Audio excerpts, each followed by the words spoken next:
Grandstand Bettors, what is going on? We are in the quarterfinals of the World Cup. We have Netherlands and Argentina. We're going to break down what we think is going to happen in that game first. But first and most importantly, we have to welcome in friend, comrade, expert, man across the pond in the UK, where he is fully awake here at 6 or 7 o'clock his time. Mr. Ian Allen, welcome in. How's your Friday going, sir? Fantastic, Matt. Thank you once again for having me back. It is 6:45 in the evening here in the UK. And what a day it's been. Little snow has fallen over the beautiful city of Sheffield where I live. Really? Most excitingly, though, Matt, today is Wendy's opened in Sheffield for the first time. So I had a Wendy's today, which was great. But then the World Cup came back after a few days' absence, and what a shock it came back with. It did. And before we get to Netherlands, Argentina, let's talk a little bit about that shock. As Ian's alluding to, we had Croatia move on against Brazil in that one. Honestly, nothing happened in the first half. No highlights there. There was a little bit more of an open play. But once extra time hit, that's kind of when the game officially started, according to Brazil and Croatia. So what did you see in that extra time and penalties?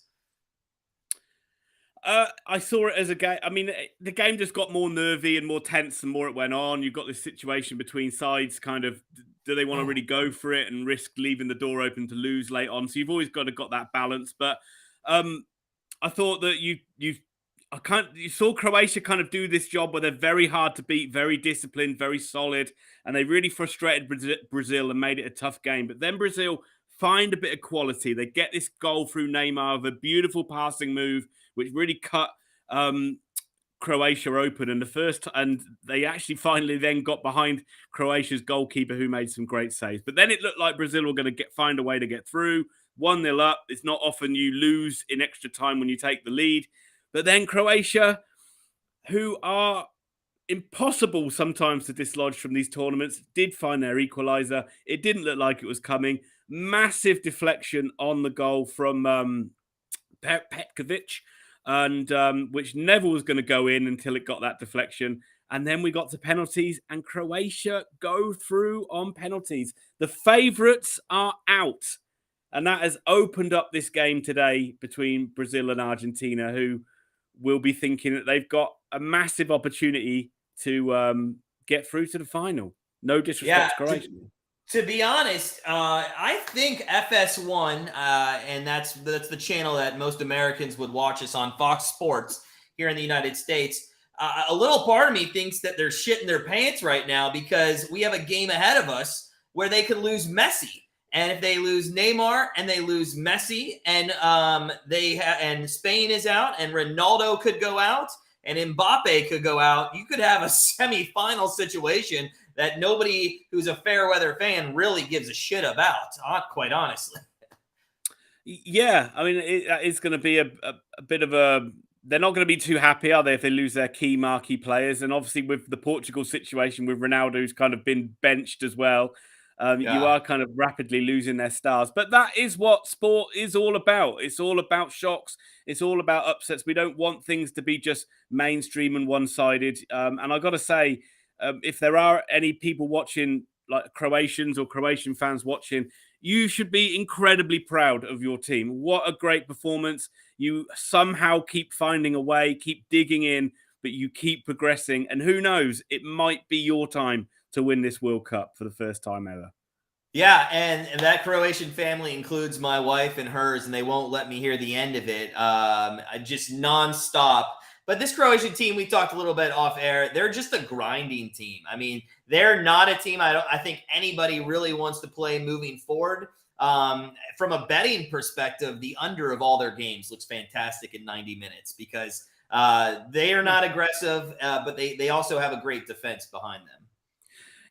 That's the thing. They don't have a huge amount of pace in the team, and they don't really have anyone that can score goals. But they've got this kind of natural way of playing, which controls possession, controls the game. They're all very good on the ball.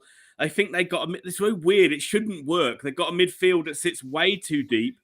I'd love to see like Modric play higher up the pitch, but they just keep sitting him so deep in the game. But it works. It works. And they, above all else, they're going to be a hard side to beat. They are going to be. We got 8 minutes here till kickoff or Netherlands, Argentina. Before we get to kind of our breakdown of that game and the predictions of that one, you did touch on Ronaldo for a second. I do want to get your thoughts because we haven't seen you since Portugal did go through to the quarters where he was benched. It was kind of alarming. We had the over in that game, and luckily, I believe it was Ramos took care of things for us pretty easily, right? Was it Ram? I think it was Ramos. Yeah. But your thoughts, like moving forward, is that the strategy now? Not putting him on the field and bringing him in? I mean, that is a great substitute to bring in 65th minute if you need to, right? Absolutely. And I think he needs to get on board with the fact that that is going to be his role in this team now. I mean, it was a night and day difference between how Portugal played with him in the side and how they played without him in the side. The way they moved the ball was so much quicker and so much more incisive than what we've seen so far in the tournament. But the hilarious thing was just Ronaldo's pouty man-child antics, like before the game and pre-game. Literally, what a crybaby. It was almost embarrassing, really, how petulant he's been over the last few months. We've seen it for Manchester United and we've seen it for Portugal. Now he's not the star man front and center, how he just can't handle it. But once he saw how Portugal played and he saw how well they look, I think he did kind of get on board with it. And I think he realizes now that he's still got an important role to play. And if he comes on and makes a difference in games and wins the World Cup, he still wins the World Cup. So yes. Scott's in the chat. What's up, man? He wants to know if we have a free pick for this game so we can all root for the same thing together. I'll get to my free pick. But before, we are watching Netherlands, Argentina. Real quick, Mr. Ian Allen, break down the game. How do you see this one playing out? Give us a score prediction. Yeah, well, my score prediction was kind of based on what I thought Argentina were going to play their formation. And that's the biggest news is Argentina have changed their formation going into this one. They have been 4-3-3 pretty much all the way through the tournament. They're now playing like a 5-3-2, a much more defensive formation in this one, where Manchester United's Martinez has come in centre-back, pushing Messi up front to play along Alvarez up front. And you've got three in midfield of DePaul, Fernandes and McAllister. And I think that's to kind of match up with the Dutch, to kind of go head-to-head with how they're playing, because the Dutch's strength, as we saw in the USA game, has really been through Dumfries and Blint in their wing-back position. So Argentina are just kind of trying to blunt that, keep Holland quiet, and then obviously you've got the Messi factor of give ball to Messi. Messi does wonderful things. Argentina win. But my prediction in my video that I did was I think we're going to see a 2-1 Netherlands win. So for once, I think you and I are pretty close on the same page here. Here's my free pick and how I break down this game. Netherlands showed us they have some offense, right? It's Depay, I believe. Depay played really well against the United States. I think they have a good enough offense. I actually think they strike first in this one.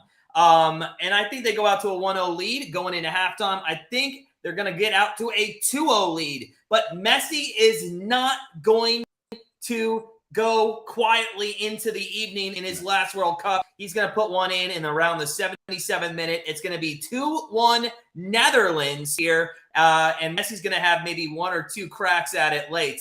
But I do think Netherlands go through 2-1. My bet of this one, I have two bets, honestly, on this one we gave out today. Over 2. So we got it at 2 earlier today. I like the 2 because I think it could be 1-1. Which gives you a push there. You don't have to risk the 2.5. So if you can get the 2 still, take over 2 or over 1.5 goals, a little juiced up, I guess. The second bet I do have here, I think this might hit late, and it might be very late. But I do like the over 8.5 corners, and here's why. I think Netherlands are going to come out aggressive, and according to what I think is going to happen, I think they're going to get 2-3 corners, in that first 30 minutes. Argentina might get 1, maybe 2 in that first half.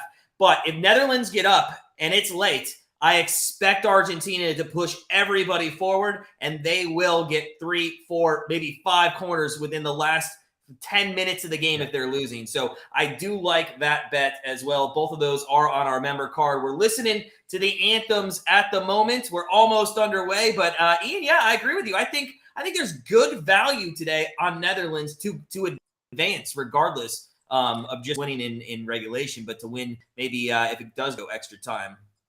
I think that this is a lot closer than what we saw in the first game, where everybody kind of thought Brazil would get through Croatia, but obviously they didn't. Yeah. This one is a lot more of a 50-50 game, but obviously the really interesting matchups here. I mean, Messi going up against Van Dijk of Liverpool, arguably one of the best defenders in the world, is really interesting to see. It's interesting to see how Argentina are going to deal with Cody Gakpo when he's sitting like between the midfield and defense. How those three centre-backs are going to play for Argentina up against Depay and Bergwijn is going to be really interesting for me.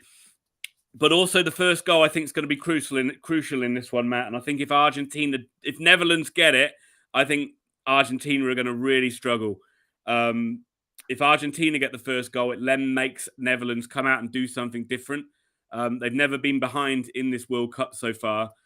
So we haven't seen how Netherlands respond if they go a goal down, and they're very much like to sit deep in their position and then play on the counter-attack. And if Argentina score first, Netherlands can't really play like that. So it'll be interesting to see if they have to make a tactical change.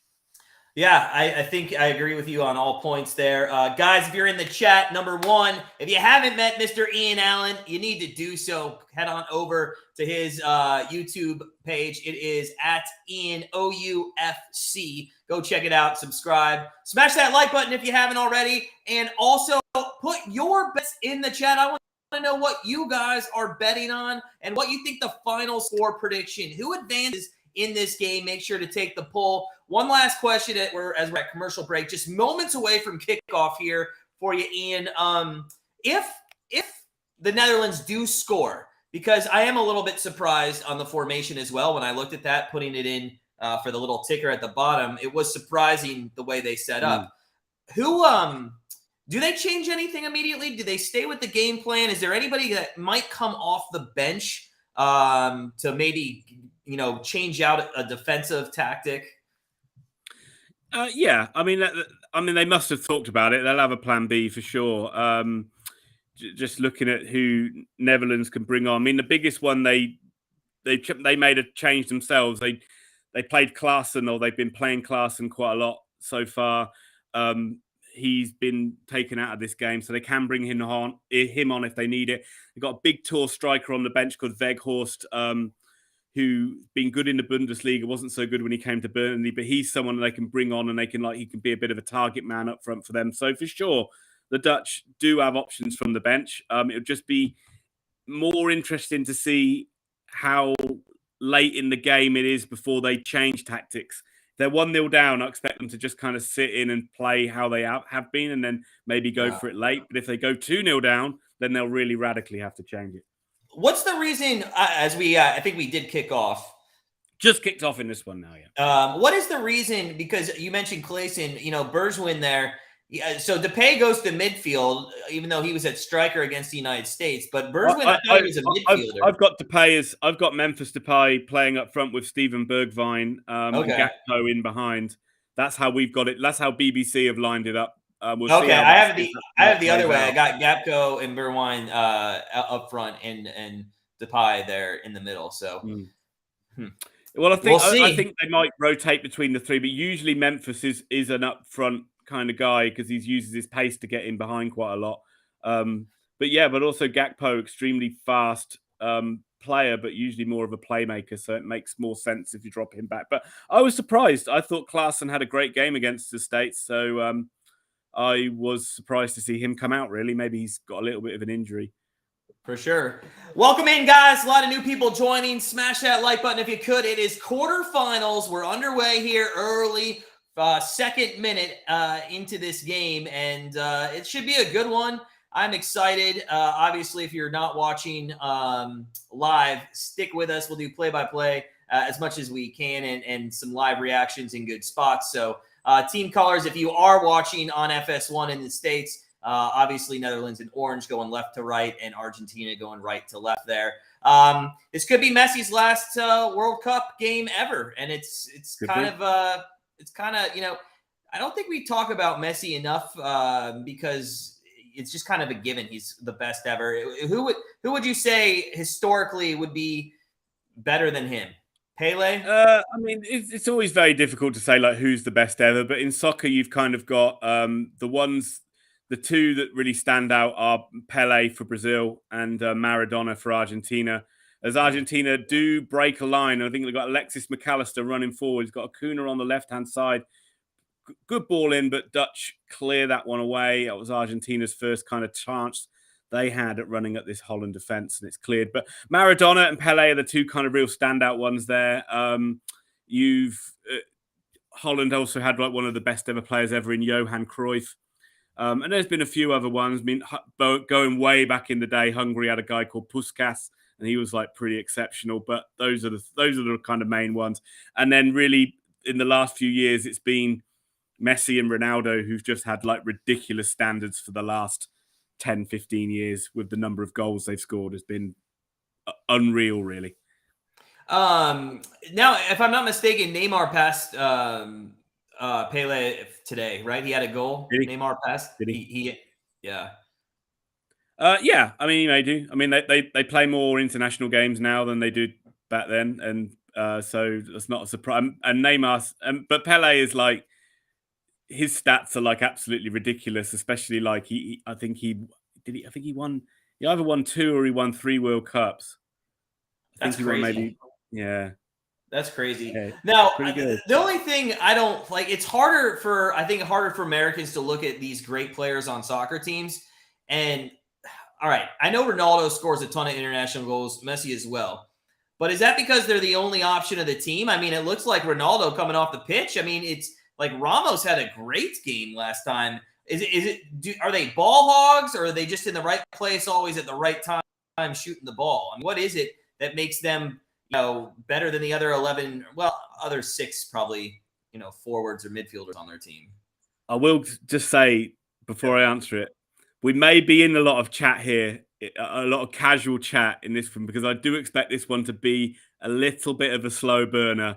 You're going to see both sides just kind of feeling their way into this one. So don't expect it to be action-packed, I wouldn't have thought, in the first 20, 25 minutes. But I think it's really, I mean, they're getting old now. I mean, Messi and Ronaldo are coming towards the end of their career. And you've seen, if you go back last year, it looked like Ronaldo was going to be the one who had a bit more longevity. As Argentina do pick the pocket of the Netherlands and could come forward now, chance to get a ball in the box, but again, the Netherlands shut the door, edge of the box shot. Thought that was going to go for a corner, but it's bouncing up in the air. And that Dutch defense coming good again, so good at getting blocks, so good at stopping shots coming in. But it's Argentina who've started the better side. A couple of times they've been able to nick possession in midfield and break the lines and get forward. And so far, we haven't seen anything of the Dutch, although we are only 5 minutes into the game. 2 seasons ago, it looked like Ronaldo was going to be the guy that was going to have a better, longer career than Messi. It looked like Messi was really kind of struggling in playing for Paris Saint-Germain. It looked like he was kind of not really had much left. And this season, it's kind of been a complete role reversal. Messi looks rejuvenated. Messi looks fresh. He's looked great. Ronaldo looks like he hasn't got any legs anymore. And looks more and more petulant as his kind of stars dwindled. And but when they were younger, it was just they just played to a ridiculously high standard. Every single game they seemed to turn up and perform. Every single game they used to turn up and score. And it wasn't that the fact that they didn't have other options in these teams. Far from it. They would just seem to be playing at a fantastic level every single time they came on the pitch. Yeah, you know what's crazy is back in their prime, not like they're out of their prime, they're just older, but back in their, you used to be able to, like, 2 goals, on a prop bet of like Ronaldo to score 2 goals or Messi to score 2 goals in any of their club matches was literally even money. Yeah. Like, that's unheard of. Like, And every time you would look at the ticker or anywhere and you'd see a final score, it'd be like, I don't know, 3-0, and it'd be Ronaldo, 28th minute, 39th minute. I mean, it's just how it was. Yeah. And it's so funny how they're like, they're so chalk and cheese players. Like they're so different how they are as people, they're so different how they are as players. But they both had this like, yeah, you're right. It was like every single game they would score. Every single game they would score multiple goals.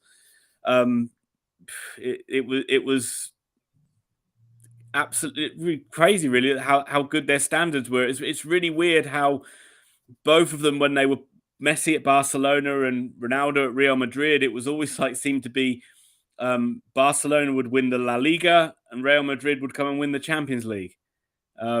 Every single year. It was, I don't know. They have just been they've been two of the best players to ever play the game, without a doubt. It's been a bit quiet here. Not loving this for our corner or the over here of the 2 goals. But, I mean, we're super early. We're only 8th minute in. Yeah. And you're right. They are feeling out each other a little bit here.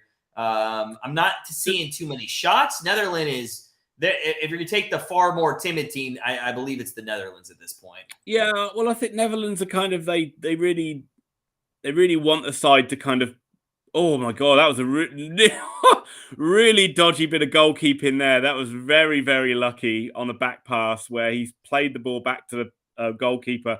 Goalkeeper's tried to play it back to the defender. It's either Messi or it's Alvarez who've really nearly got able to close that ball down. He must have just missed it by a fraction. But finally, we see Holland coming forward. We might be able to get this, fashion this into a corner from I think that's Bergwijn. No, it's gone for a throw-in. Oh, yeah, I saw that pass back. That was awful. Well, that's on the goalkeeper, really. Yeah, absolutely. Yeah, it would have been complete goalkeeper error. But Holland trying to work a bit of space, but all they can do is get it behind for a goal kick.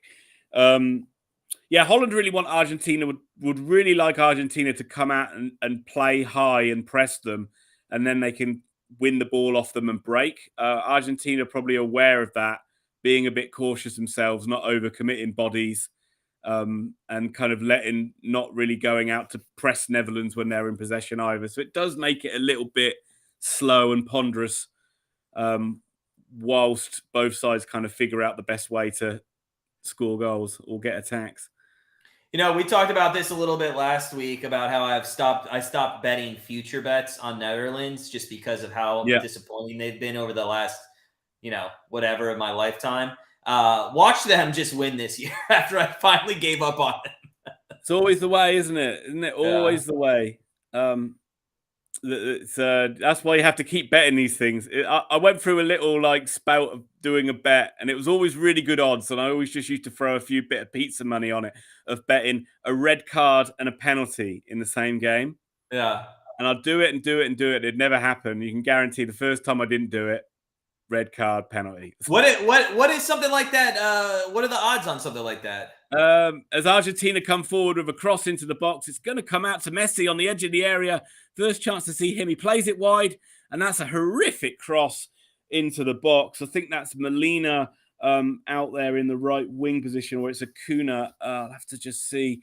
There's actually Acuna, who's Messi's given him a nice opportunity to get a ball in. They don't really get many men in the box, though, and that's really, really poor cross, gone behind everybody and out for a throw into the Netherlands.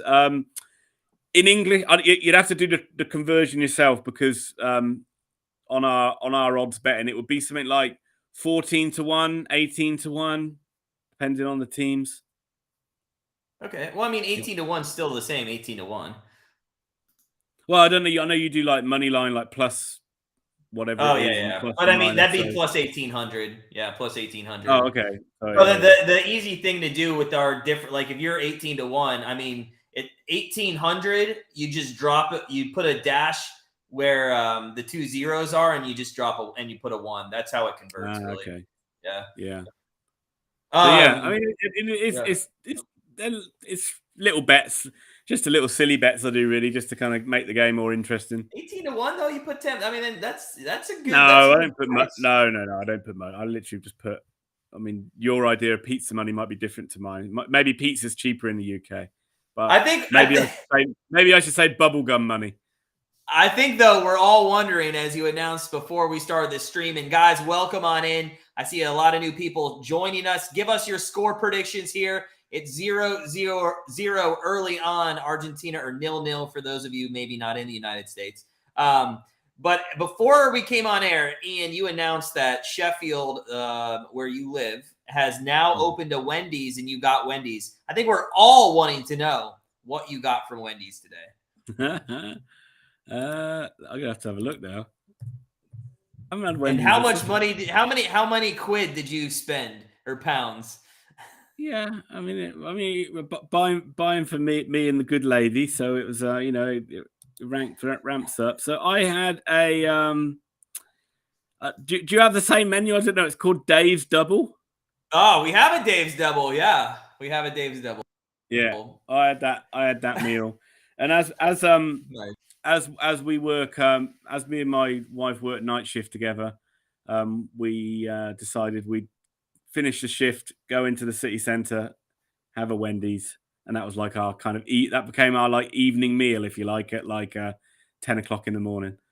Fantastic. I love it. I love it. Really was. All right. So not much going on, guys. Smash that like button if you're just coming in. It's Argentina, Netherlands here with a chance to go play Croatia. Both teams filling each other out at the moment, and depending, I mean, you can't really tell who's going to have a better chance at this time of who might go on, but let's just look forward a little bit here. And who would be the harder matchup for Croatia, Ian? I think Argentina would probably be the harder matchup for Croatia. I think Croatia will quite enjoy playing the Netherlands. They can just make it a similar game to what they like. It'll be slow paced. Yeah, Netherlands will let them have the ball, which Croatia will enjoy, and Croatia will just kind of find it like themselves be hard to beat, and they'd fancy themselves to kind of like be able to beat the Dutch. Whereas Argentina, yeah, they maybe haven't been at their best, but they've got those little bits of quality, and they've got the Messi factor, who can, as we know, take a game from you and win any game of football on any given day. So I'll give you that from a personnel standpoint, that might be the harder matchup. But quite honestly, I think it would be the Netherlands, because I don't know, I just think Argentina doesn't go forward as much. And you made a great point that I actually wanted to go back to, is they don't put too many people in the box. You know, I do watch a lot of times. They have 5 people, but it's always on the edge of the 18.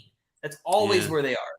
And yeah, I mean, this is a real change of tactic to what they've been used to. I mean, they've been on this ridiculous run before the World Cup of like 35 games, like where they didn't taste defeat, won the Copa America. Obviously, they had that shock defeat to Saudi Arabia, but they picked Netherlands' pocket high up the pitch here. Nearly had a chance for a break, but they give possession back to the Netherlands. And they've been used to playing this style of football in like a 4-3-3, 4-3-1-2, where as Holland do come forward for the first time, they get the ball into Bergwijn on the edge of the box. He plays it out wide to Gakpo, can get a crossover. Dumfries on the back post, trying to get it across to Daley Blind, but that is cleared by Argentina. But that's the first time we've seen Holland been able to get their wing-backs high up the pitch. And the ball is back with the Netherlands on the halfway line. But so it's a very big change of tactic. They usually like to control the ball through the middle, lots of passing, don't really go wide too much, and rely on trying to break sides down through the middle. So this is a real change for Argentina, where they've got that width now, and they're going to use the width with the wing backs, but that they're not used to kind of then flooding the box and getting people in there. And I'm not sure they've got like the centre forwards or anything that are going to trouble the Netherlands with headers or anything like that. So, and then maybe Argentinians aren't really used to playing this style, and so it's going to be a struggle for them to really maybe create chances from wide areas, and maybe that's why you don't see them flood in the box with 4 or 5 players. Yeah, I would agree. And guys, if you're in the chat and you have any questions for Ian, please put those questions in the chat. I'll make sure he answers them. But yeah, I mean, it's just, to me, it's kind of interesting how teams within the World Cup do utilize different tactics. And I know you have to play your opponent. I mean, it has something to do with that. But also what's been working sometimes. Why change or reinvent the wheel, you know? Well, that's the thing. It's weird. It's like, I agree with that, but I'm not sure with Argentina whether it has been working. Like, they were I don't think they were good against Australia. I think they were very laboured. I think the only game they've been pretty good in is the game against Poland, where Yeah. Poland just kind of seemed to go into surrender mode and just let Argentina play. But even in that first half, they struggled to score too much. And but Mexico, it was kind of Messi finds a way to score. The Australia, bolt it was again through the center there. yeah.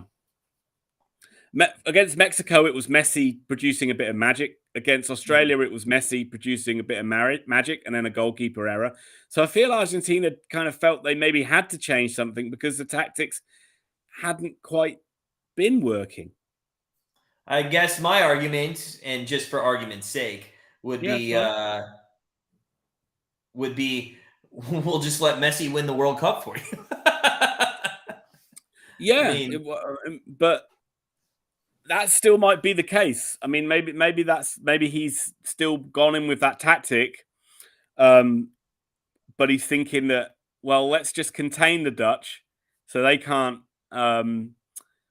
utilize their strength. We can just contain them and keep them at arm's length and kind of keep them numbered up in position, and then we've still got Messi who might be able to pop up and do something special and win us the game.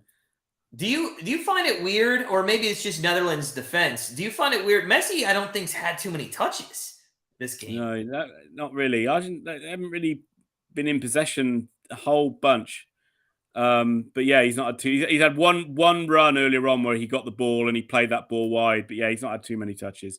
But he does do that. Statistics. You'll see that a lot through Messi, though. I mean, as he's got older, you do see that where Messi, where he's kind of walks around, plods around, almost like goes anonymous, and then all of a Yeah. sudden he gets the ball and the magic happens. Statistically, though, actually Argentina. Oh, it just updated. Yeah, our Netherlands 59% possession right now. It was 53 a minute ago, but yeah. So yeah, they haven't had the ball much. Netherlands does look like they want to keep going forward here. They just can't get anything. It's very hard for them to get out of that midfield area and make that one pass to get into the final third. Absolutely, yeah. It's been very yeah, they haven't been able to like get in behind the Argentinian defense at all, or really anybody really found any space. It's been very congested all over the pitch, really. Which is kind of, I mean, again, it's World Cup quarterfinal. It's going to be, there's going to be nerves out there. There's going to be players that you don't want to, you just kind of want to feel your way into the game, and it is still early into the game, although we are coming up to the 20-minute point. So from an entertainment point of view, it would be nice if you started to do something. But for sure. But yeah, I cringe to say this, but we will be live on Tuesday for the winner of this game. Okay, Matt. Sorry to interrupt. Netherlands just did play all into the channel there, which is a good tactic to get Memphis Depay running, certainly at the likes of ESPN. But we do have our first corner of the game. Yes, it's about time. 8 more. That's all we need. I'm telling you, though, from the way that they're playing here, Netherlands can nick a goal early. I think there's a chance. This is a big strength for the Netherlands as well. They can bring the likes of Van Dijk up. They can bring the likes of Ake, both very good players in the air. Although that one's worked short, which wasn't the best. I would have liked that one to have just been swung into the box and test the Argentinian back line. And Drover played it a little bit, but Holland maybe can recycle something here. But no, Argentina can clear. And no one's going to be both sides trying to break on each other, but both sides snuff it out as soon as it happens, and it's out for a Argentina throw-in. What's up, Andy? Friend of the channel in the chat says that that future bet of of France is looking good. I agree with you, Andy, because I mean they play an easy matchup with England tomorrow. Andy. What a foolish man you are. Fool. Have you not know they're playing? Do you not know that we won a World Cup once back in 1966 and have done nothing else in world football since then? I don't Messi think on the edge of the anybody box, that watches our channel was born in 1966. That was the first time we've seen Messi have a shot, Matt. He picks up the ball in a little bit of space on the edge of the box, but it is a very a shot that's going to annoy you, but a very un-Messi-like finish. So it went 80. It went 80 feet over the goal, then, huh? Yes, exactly. He rose Z, as we say over here. Ooh, that is very unlike him. Usually from that spot, he does put that on a better on goal. I just want to go back to Messi in the middle here. I see this from him, and you got to, as probably an opponent of Messi, have to pick this up as well. He just kind of, the word would be solicits around the center of the 18-yard box, waiting for a ball to hit his foot, and then takes a shot. I mean, that's where he plays most of his game, right? It seems like he's never out wide. He never does anything like that. He's usually in the. He's very. I mean, as he's got older as well, he very much kind of conserves his energy. But yeah, he's usually around at the middle. But you do see him drop deep. I'd say you do see him drop deep sometimes as well. I mean, it depends on the game situation. I mean, like when they played, going back to games where they played Mexico, where it was starting to get very nervy, and the World Cup was their World Cup future was hanging on the line. You did see Messi start to go back, get the ball, and start to kind of pull the strings a bit more. But at the moment, I think he's quite content to just be up around the edge of the box, try and like anything that breaks to him. He knows he can get a shot away. But he might start to kind of drop back a little bit deeper the more the game goes on. And he says the Lions weigh heavy on that English jersey. Yeah, they certainly do. Don't they just? But the French have got a cock on their jersey. They do. So how can that be better? I have no idea. For our edge of the box chance for Netherlands. That's the first time we've seen Netherlands get a shooting opportunity in a good area. And again, it's fallen to their key man. I think that's fallen to Memphis Depay on the edge of the box. And that was a good effort. He should have got that on target, really. It's actually, I think, it has fallen to Memphis. And no, I'm completely wrong. Steven Bergwijn, that was. So not the guy they kind of wanted shooting that chance. Odd choice to play him up front as well. Really, really not. It wouldn't be my choice to play him. I've never really seen him as a striker. He's been, whenever he's played for Spurs, he's been a midfielder or a winger. But Netherlands play him up front for some reason. But I'm gonna let you take over for a second. My cat is being ridiculous right now and tearing up my blinds. I will be right back. Ian. My wife's not home. I'll be right back. 1 second, buddy. Okay, go for it. Right. Now we're all alone, everyone. Let me just tell you about Matt's very special Christmas offer he's got on Grandstand Bettors, where if you sign up for his Patreon, not only will you get amazing sporting tips on sports such as the likes of cricket, disc golf, crown bowls, he will also mail you a Christmas ham or turkey or goose directly to your front door, guaranteed delivery for Christmas. So make sure you do get your Patreon subscriptions in, and Matt will definitely honor those ones. But above all else, we'll give you those amazing tips on sports like cricket, which he knows a lot about. But that's me messing around a little bit. Let's get back to this one here. And I mean, it's a bit of a slow one, isn't it? It's a bit of a slow one. I think you kind of thought this might be a bit of a let's put a nice word on it, game of chess between the two sides. But really, it's been just a bit of a slog so far, and not too exciting. But was that Brighton's Alexis McAllister winning a free kick in midfield? I think it was. So Argentina have a chance to throw it in the box after a really, really high boot there by Timber of Ajax. And that's given Argentina, although they won't throw it in, will they? They're just going to probably pass this one around the back line and keep possession. And yeah, it's not that great. Look, literally, he's back. He's back. We weren't talking about you, I promise. Sorry, what's up? I was just telling everyone about your how you were guaranteeing everyone if they sign up for Patreon that you'd buy them a Christmas ham or a turkey and get it Christmas ham. delivered.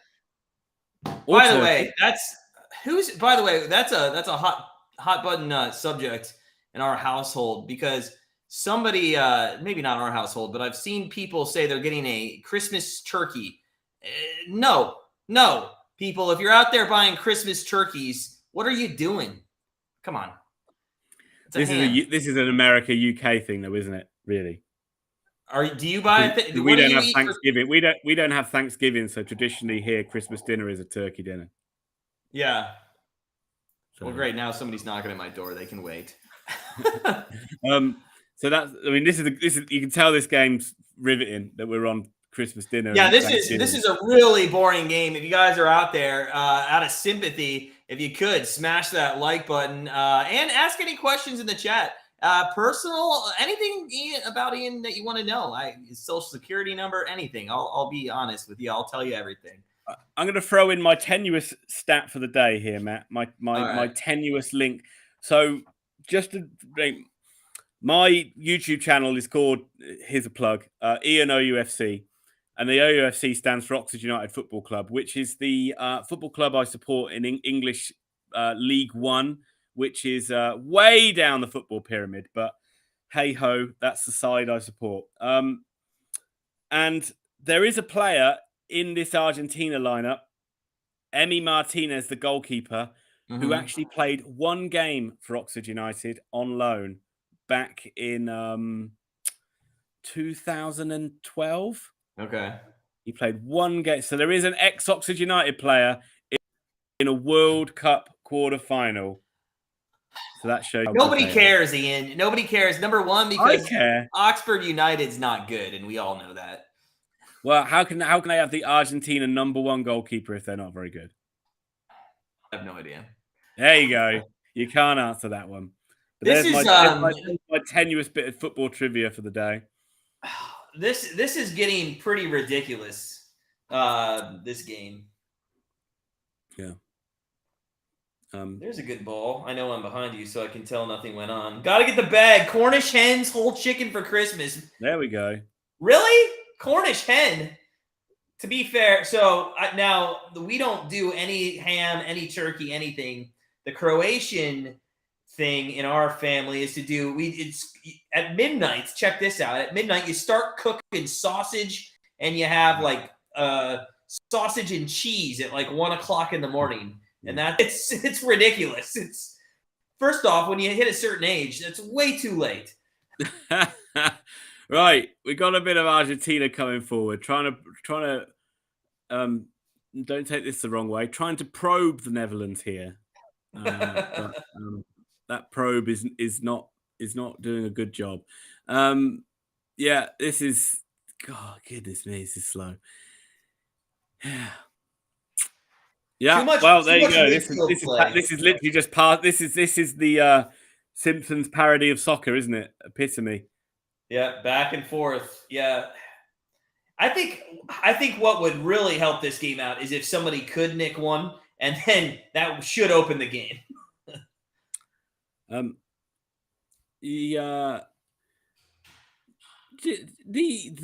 My good lady is from North Macedonia, which is a country pretty close to Croatia, but they actually celebrate Christmas on the 7th of January. Is that why you're going? Aren't you going there? And isn't that why? We are going there. It's kind of a coincidence, really. We go in there for other things we got to sort out, but it is going to be Christmas when we go over there, so that's always good. But why on the 7th of January? Well, it's the religion of the country is Orthodox Christian, and they still work off like an Orthodox calendar, where the Christmas day was it's the 7th of January. I couldn't tell you much more about it than that. So we get a yellow card on the bench. Was it? I didn't see that. Yeah. Probably someone. I think we had a yellow card on the Argentinian bench. Yeah, well, Argentina have just nicked the ball in midfield again. They've got it to Messi, but out comes I think that was Timber that time with a really nice block, which stops him getting the ball forward. But it's Messi again in midfield, gets the ball, trying to get the ball through now. Nope, Holland are shutting the door really well on this one. They just can't get any ball forward at all. Although every time they get a little pocket of space, Holland just really close it up and deny it. And Argentina are having a really hard time just trying to get any passes, any like in behind or anything like that. It's all in front of like a Dutch. I mean, how many have they got? Every man back behind the ball? I think they have. Well, now they do. 11 players back behind the ball. They do only now. 30 At the minutes beginning into of the that, game. though, I was going to say they only had 7 people. It's not like there was that many people back at the initial, offense. Wow. Yeah. Argentina just looks content on like literally going inch by inch up the field, and then they drop it back, and then you just get irritated. That's a good ball though down the line, and they got on the edge of the box, laid off, shooting chance. First time we've seen a chance. That's actually DePaul. Messi got the ball into DePaul on the edge of the box. It wasn't a great effort, but at least it's a shot on goal. Side foot, very easy for Noppert in goal, and not a great connection on that one. But again, at least Argentina got a little bit of joy there from getting a ball down the side and got stretched the Netherlands a little bit. So it was one of the assistant coaches from Argentina has probably said something to the 4th official standing on the sideline. Real quick to go back to North Macedonia's Christmas on January 7th. I thought it was just because Santa Claus gave them all the leftover toys. That's just pretty much. Pretty much. Yeah. Oh, all right. We're at zeros, guys. If you're just coming in, if you could smash that like button. It is Argentina, Netherlands here. I'm actually excited to see what substitutes we get at halftime, if any. I really shouldn't yawn on camera. I do apologize for that, but this game's not. Oh, did you? I didn't even see. What would you stop yawning? It is boring as all hell right now. It's not the game. It's this riveting conversation. No, I'm only joking. Argentina do try and come forward now. Lovely ball in behind, shooting chance, and Argentina score. We've got our first goal of the game. I think that was a through ball by Messi. Let's go. Let's go. Is that it gone through to, who's got that goal? It's a lovely run in through midfield. Got in behind the Netherlands defense. That is from the fullback, from the right fullback, Molina. Or wing back in this game. That is a goal out of the blue, a much welcome goal. And I talked about it at the start. Argentina, crucial for them to get the first goal in this game. And they've got it. And beautiful move, actually. Like, very, very patient. But was that Messi? It was Messi. Messi with the guy. Messi got the assist there. Yeah. Beautiful pass from Messi. Ian, not that it matters, but would that have been a penalty? Was there anything there? I'll have to see it again now. I'm just watching a replay now. It's a lovely. Oh, it could have been. It could have been. It looked like he fouled him after he kicked the ball. But yeah, it looked like he kicked the ball. I mean, if it would have been saved, I thought that would have been a penalty.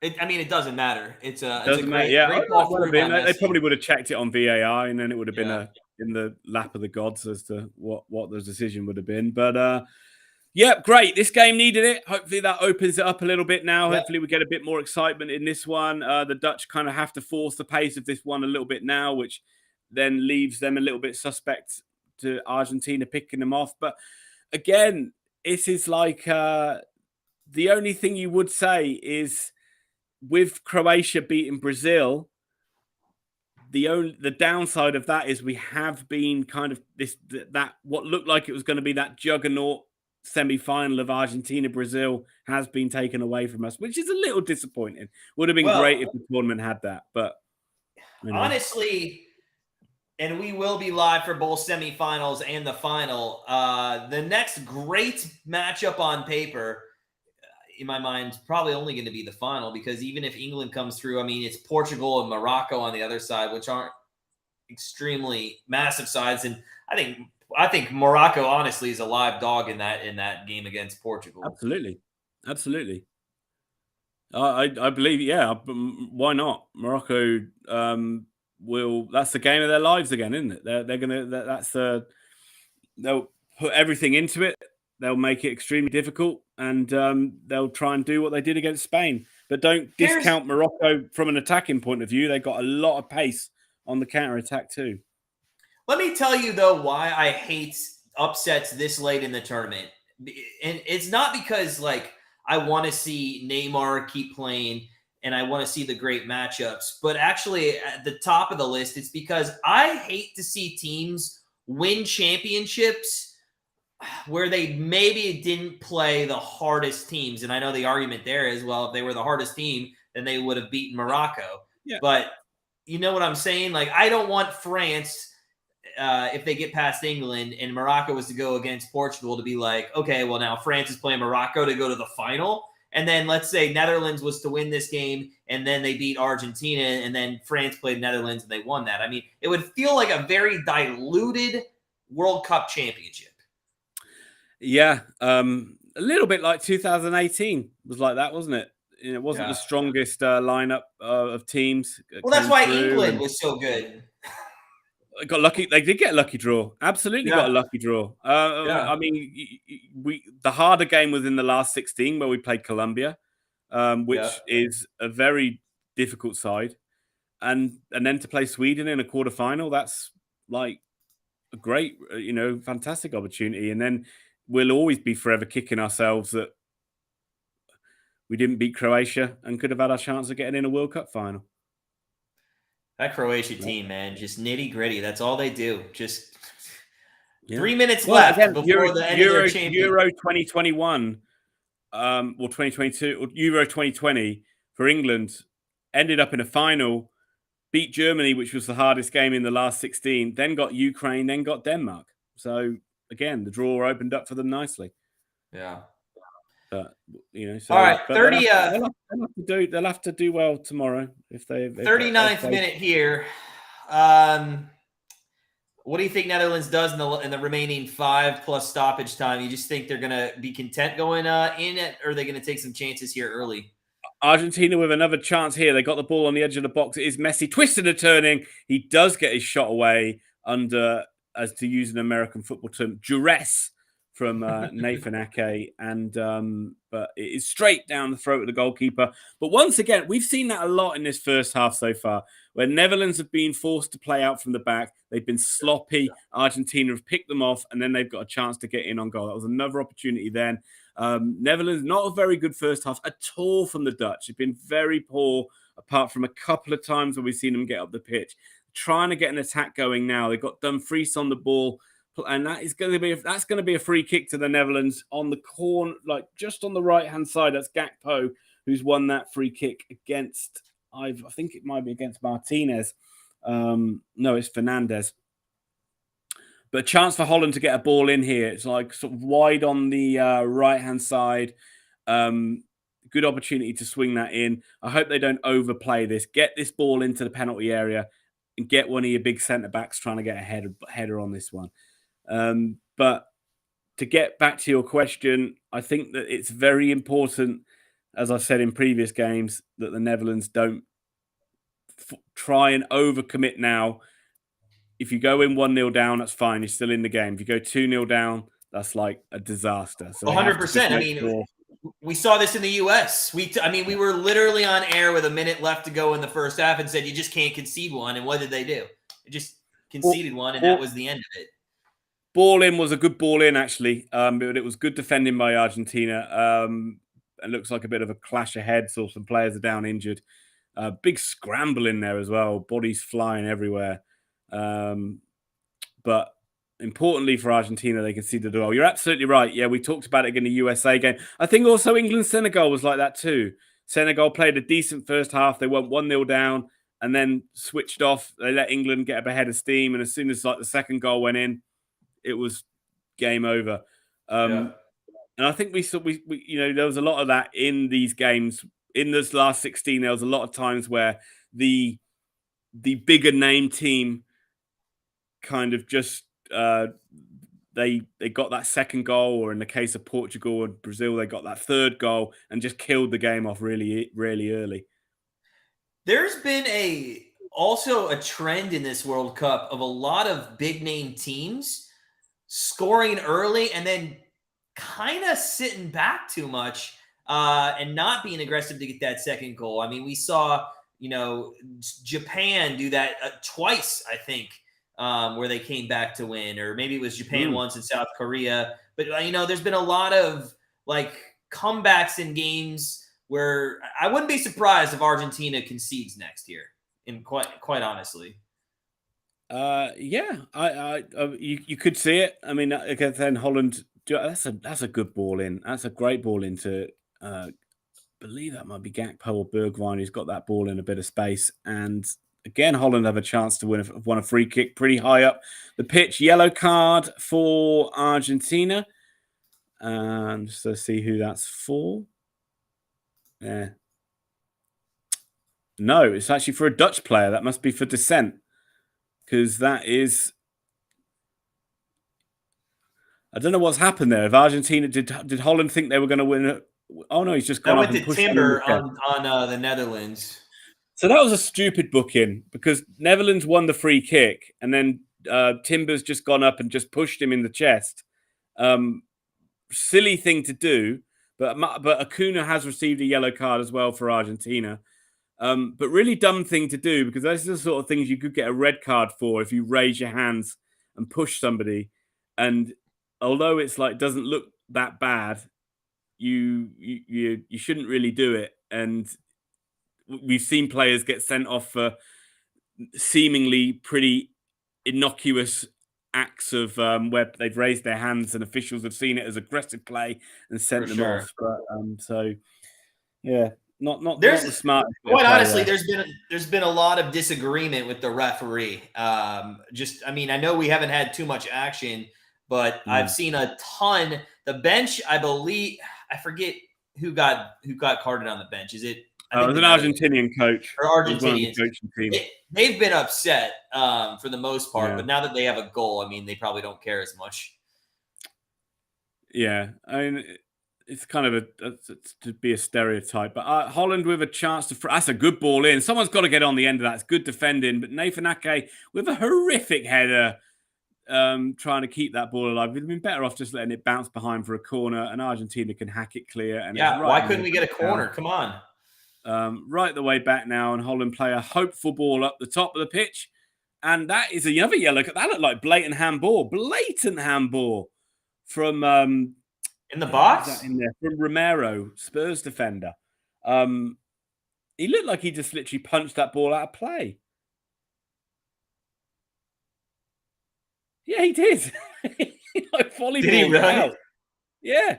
And it's a blatant, deliberate handball, yellow card, and it's just given Holland another opportunity to get a cross in. That last cross was in a good area, they can get a similar one here, and they just need to get someone on the end of it. Is that something they can VAR for a red? It's another great. I tell you, that's another great ball in. Another great ball in by Gakpo, and he's got to be asking, where is everybody attacking that ball? He's put it into a great area. Holland are complaining that Nathan Ake has been dragged to the floor. I don't think he has. I don't think they're going to get anything for that. I'm going to take a look at this, and I'll see you. That's three. That's certainly two decent efforts, balls he's put in there, and just no one's really attacking the ball. He looks like he just dives forward himself, quite honestly. Yeah, I think he was looking for it. There's nothing there. Nothing there. 5 minutes of added on time at the end of this first half. That's way more than I thought there'd be. I know. I was literally going to say that I thought they'd actually sort of calm down on that excessive injury time a bit in the last few games. I'm glad it's here. I love it. I don't mind it either. But it looked like they had kind of. You see that a lot in soccer, right? They bring a new rule in, and they implement the rule for like the first few games, and then it's a bit too much of a stark. Teams don't like it. It's too much of a change, and so they tone it down a bit. Well, that's in every sport. I mean, in American football, man, they do that every year. There's a rule of emphasis that they decide in week one that they're going to start doing. Like, I don't know, calling holding on something that's been and they're like, we're going to emphasize this call. And for like the first 3 weeks, there's like 400 holding calls. And then in the week 4, they're like, okay, everybody's hating this, so we're just going to stop doing it. Yeah, we did so. This game is getting very, very, very petulant and tetchy. You've just seen a Dutch substitute, Weghorst, get a yellow card. Obviously, must be something he said to an official or something like that. So that's the third. That's the third talk. The Argentinian guy before they yellowed the bench. Actually, the ref had to go over and talk to earlier. Yeah, just crazy. Holland playing a lot more direct in the last few minutes, trying to get the ball forward early. There's a long ball forward, and Gakpo, all he can do is just head it into the hands of ex-Oxford United's Emi Martinez. You see that in the Premier League as well. They talk about implementing rules and like players aren't allowed to go and approach the referee, or they get a yellow card, or you're not allowed to. They'll be really strict on like players pulling people down in the box, and so you'll see like a ton of penalties given in the first couple of weeks, and then the same thing. Everybody complains, and then they stop doing it. Mm. And you know what I hate about that? The complaining is, does it even change anything? Like, for example, the way Uruguay went out of this tournament was embarrassing. Yeah. You know? Why? I mean, that's the thing, right? In football, in soccer, sorry, they've talked about. Everybody talks about the descent towards referees and officials, like the way they can just run around a referee and like hurl abuse at them, and they also talk about the time wasting. And whenever they seem to try and want to address it, they never go far enough with it. So something like with adding on all the extra time, injury time, if they carry on doing it and carry on doing it and carry on doing it, eventually it will eliminate time wasting, which is what they want to do. But they never seem to they always seem to just revert back and never do enough to kind of try and stamp it out. Like, you need to implement these things consistently for like months and months and months, and not just like a couple of weeks here and there. Yeah. No, they always say, like, kind of with descent towards referees, they say, well, it'll end up with like 3 or 4 red cards a game. And you're like, well, do it. Let that happen. And players will very quickly realize they can't do it, and they'll stop doing it. Exactly. Yeah. And I think they should. I think you should card on that stuff. However, here's the problem. I'm just real quick. You say your point, and I'll just go. I'll say my thing. I'm going to say. Go on. Here's my thing. I don't think you can do that anymore in the era of having VAR, because if you're gonna give somebody a red card, and then 5 minutes later somebody in that guy's earpiece is gonna say, you know what, dude, you were wrong. I don't think you can do that.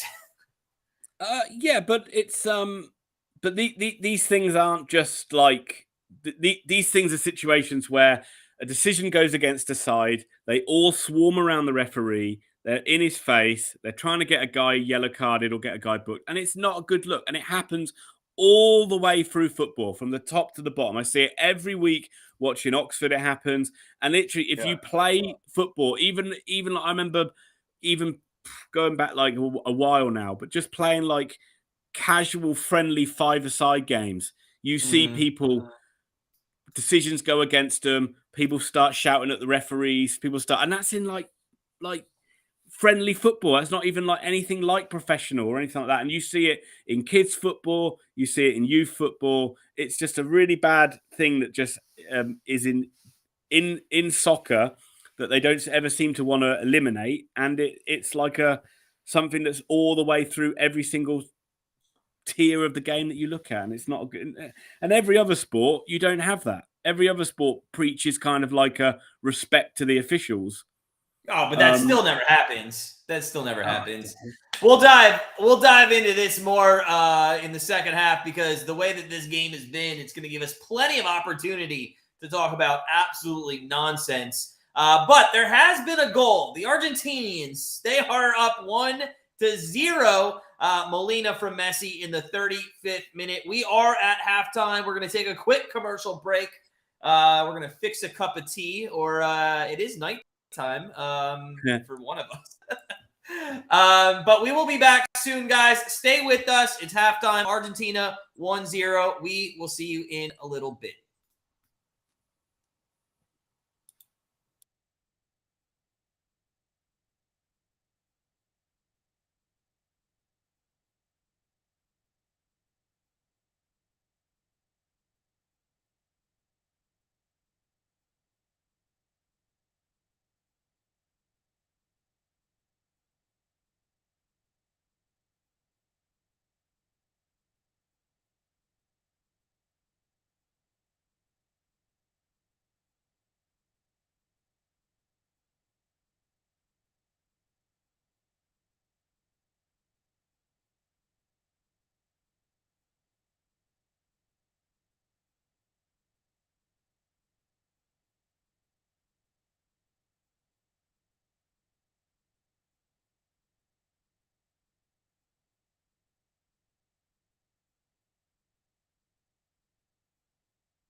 Well. I know what you did during halftime. You went back to City Center. You went back to Wendy's. You got yourself another double. Well, you're right, but they've actually opened up. I don't know if you have these restaurants in the States, but they've opened up something called a McDonald's. Wow. Now, my question is, I'm sure you remember the cruise ship days, and especially in Juneau. Dude, I would always go and I'd buy McDonald's there in Juneau to take back onto the ship. Do you remember that? Dude, I'm talking like, but do you know what always pissed me off about that? Is that the dollar menu was like the $3 menu because it was in Juneau. But look, all I remember about that, Matt, is I was working on a ship where we would get. I don't know what your schedule was, and this is really inside baseball kind of thing here, but we would get into Juneau around like midday, and then we wouldn't leave till like 10 or 11 at night. Maybe 10. Yeah. And so it was literally just something like go watch a movie and then literally go and play pool in Viking Bar. Viking Lounge, man. Viking Lounge. Yeah. Shout out to Viking Lounge. The best place ever to be in Juneau. And for those of you that don't know and you're just joining us, and you're like, what the fuck are they talking about here at halftime? Ian and I, we met because we both worked in the cruise industry. He worked as art auctioneer. I was. And I was cruise staff, cruise director, all that kind of stuff. So, that's how we met. And then years later, we reconnected. But we're talking about spending time in Juneau, Alaska at the best place ever. If you're a cruise ship member, the Viking Lounge, you play a little bit of pool. You go on the internet. You watch a little bit of sports because it was a sports bar, really. Yeah. It's so funny, isn't it? Because like we didn't – I went to Alaska – you went to Alaska. We didn't work and we didn't know each other at the time. We worked on completely different cruise ships. Yet anybody that's kind of been to Juneau, Alaska as a crew member has probably got that similar experience of go to Viking Bar, get a McDonald's, go back on the ship. And I thought we were on the same ship. Oh, well, we were, but I meant we weren't in Alaska. Oh, it wasn't not Alaska? I can't remember, dude. No. After all the alcohol in my 20s. It was Caribbean. Oh, okay. Yeah. But yeah, I mean, you know what? And this is the last thing I'll just say on this stupidity. I went and I looked up the Viking Lounge a little bit ago because my wife was thinking about maybe taking a Alaska vacation, or we were just looking at it. Do you know it's turned into, like, on the late night and the like the weekends, a pretty raunchy place? Well, yeah, I did. I remember. I don't know if it was every week, but they seem to be advertising like strippers there quite a lot. Twerking competitions, that kind of stuff. Yeah. So if you guys are in the chat and you're kind of wondering what the hell is the Viking Lounge in Juneau, Alaska, it's a great place. First off, I don't recommend ever spending any time in Juneau because there's a reason that Alaska is the highest suicide rate. It's dark all the time. There's nothing to do. I can't stand it. It's a lovely place to visit, not a good place to live. Correct. It's Viking, but most of the bars and in Juneau and in Alaska, and why Viking Bar was different is because they had an upstairs bit where all the crew members would go and play pool and hang out. But down the bottom was like where the locals were. And every other bar in Alaska is pretty much like Mos Eisley Spaceport from Star Wars, where it's like just kind of a hive of scum and villainy. The best part of that place was that McDonald's was just to the right of it. Yeah. You would go out, you'd get some McDonald's, head back to the ship, and I would buy enough food for 2 weeks. All right, let's get back into the talk here as we're, I think, a little bit away here from kicking off in the second, just minute or so.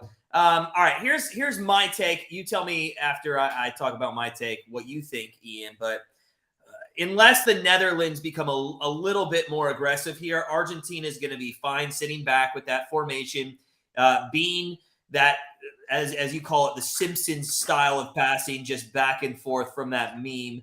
And I think if they continue to do that, unfortunately, I think the over 2 might not look good. We might not even get a push because I don't think Argentina really needs to get a goal. And it doesn't look to me like they're counterattacking that much. So I'm a little worried about that. With that said, we do have a couple substitutions come on the field that I'll give you a second to talk about here. But I think they're going to be aggressive. I think there's going to be chances for the Netherlands. And I do think they tie this one up with at least 10 minutes to go. Yeah, I mean, it's still, they'll look at it as much as it's like the World Cup, their World Cup future hanging in the balance. They will look at it as like they've still got a whole half of football to find one goal. And they'll back themselves to kind of, I mean, this is where managers earn their money, right? This is where they need to come out and like come up with a plan of how you're going to get back into the game. And it looks like Netherlands, although I'm just trying to work out who has come on and who has come off. So it does look like Bergis came on for Burswin. Right, yeah. Well, Stephen Bergwijn was, I don't even know why he started the game. I thought he was really poor.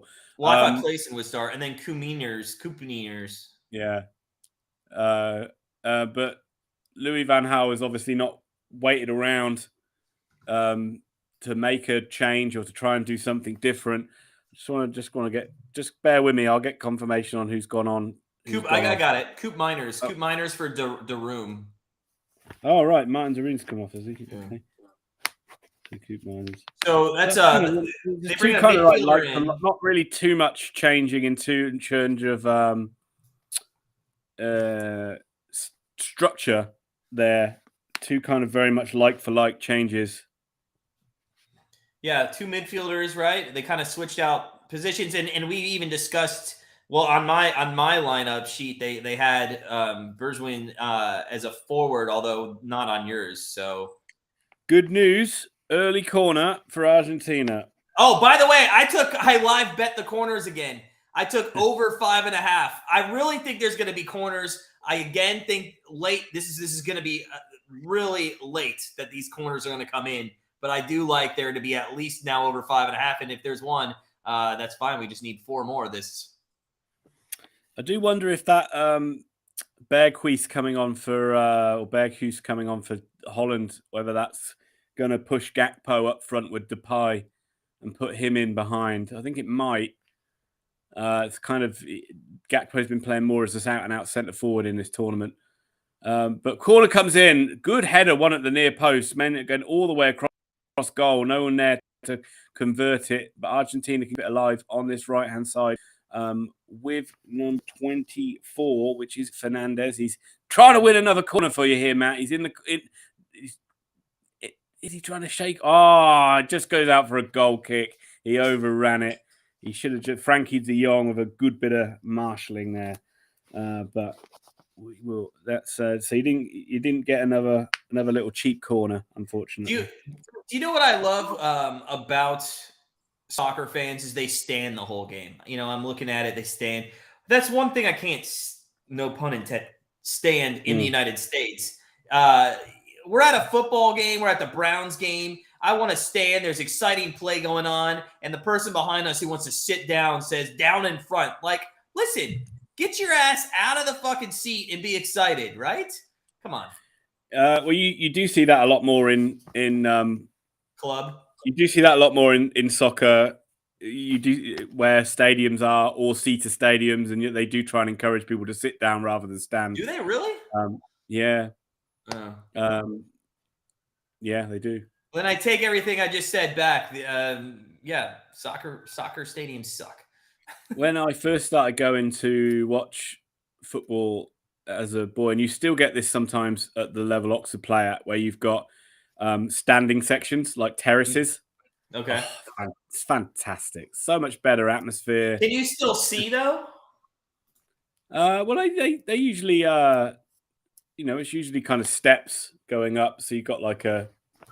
See, that's what pisses me off when, like in baseball stadiums for the MLB, And even in some NBA arenas, they have standing sections that you can pay, the cheaper tickets for. But it's just, if you don't get there right when the gates open, you're not first to see. You're like behind, 30 people, and then you can't see anything. So. Yeah, I mean, these are kind of like things that these are like old-fashioned. We're actually trying to bring some of them back into football now, where they want to try and get a bit more of the old atmosphere back, and they're just like basically concrete steps going up as many steps as you need them to go up. But yeah, no, it's good. Usually everybody's kind of like, if for some reason it does create a much better atmosphere when everyone's just on their feet cheering. I love that. I hate sitting down, and I constantly get yelled at by the people behind me down in front. The other thing they probably hate about that is I usually buy the tickets in the first row of the section because I don't want anybody in front of me. Yeah, you're usually in the wheelchair section, aren't you?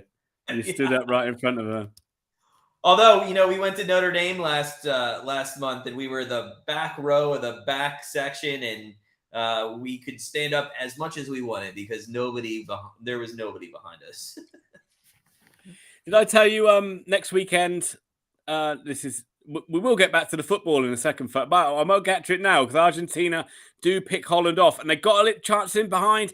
Out comes Noppert because that ball was overhit as Argentina tried to break. I think it was Messi who tried to get played in, but he's not got the legs to run in behind like he once had. But that's, again, Holland have been a few times in this game really sloppy with their passing out from the back. And there's been a few times where Argentina have been able to win possession high up the pitch and start a counterattack. As Holland do try and come forward now with De Jong. I'm surprised Messi didn't go a little bit harder towards that ball on that pass. He's old. I know, but he really backed off. He really, really backed off. Yeah. The same. Netherlands having the same problems, and again, Argentina sitting back quite nicely now, can pick their passes, pick their counterattacks. They look like a little break was on there, but Holland are able to get bodies back, and it's kind of gone back into midfield. But did I tell you next weekend? It is Oxford are playing Sheffield Wednesday here in Sheffield, and a guy from work is a Sheffield Wednesday fan. He can't go to the game, so I'm using his season ticket. Which means I am going to be in the Sheffield Wednesday section. Yeah. Which will be an experience.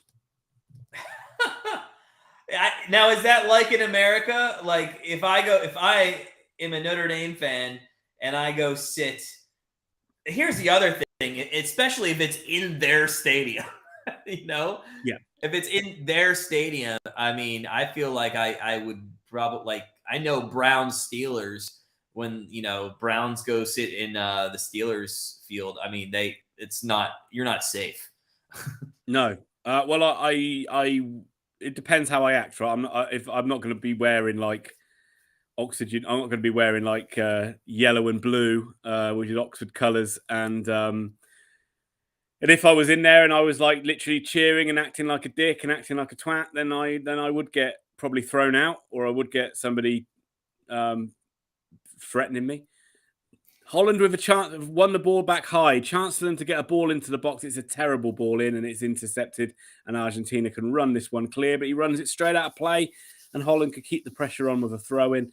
I did see an Oxford fan get punched by a Sheffield Wednesday fan last year when we were coming out of when me and Tom were coming out of the stadium. Nice. Yeah, it was very gobby young Oxford fan, and Oxford won the game late. And he was coming out and he was giving it the big one. And this Sheffield guy just turned around and punched him. And he was just that shut him up. It's easier to be obnoxious. You're safer if you're going to be obnoxious, but you're losing the game. If you somehow win the game in somebody else's stadium and then on the way out, you're a dick. You're not setting yourself up for success. Yeah. Well, I mean, I'm my obsession with being able to get something for free has outweighed my logic in terms of my kind of safety. 100%. You got good seat? Are they good seats? I guess they're all right. I mean, they'll be okay. I mean, they can't be bad. I mean, that's not a huge No, they'll be stadium. all right. I mean, I've been to that stadium before. Everywhere's decent view. It's a that should have been a yellow card for Messi there. If Messi doesn't get booked for that, that's ridiculous. Well, He it's literally Messi. just done. He's done exactly such inconsistency. It's exactly what an Argentina guy Romero did in the first half, where he deliberately handballed it. Messi does it. He doesn't get a yellow card. Yeah, how is that? And why has this become a thing in this game to start smacking the ball with your hand? I don't get it. Yeah, because Argentina are winning it, and so they will want to try and break the game up as much as they can, and that involves being basically any act of cheating and getting away with it they can do. 100%. Anybody on the bench still for Netherlands that might come in and spark something, or I mean, who are they down to? They want to talk about. I mean, Klaassen and Weghorst are the two I'd look at. Klaassen, I'm surprised he hasn't come on as an attacking midfielder, and Weghorst is said it in the first half. He's he's good in the air. He's a good target man. You can get the ball up to him, and he can hold the ball up. It'd be different mode of attack for Holland, but it might be kind of the thing they need because what they're doing at the moment isn't working.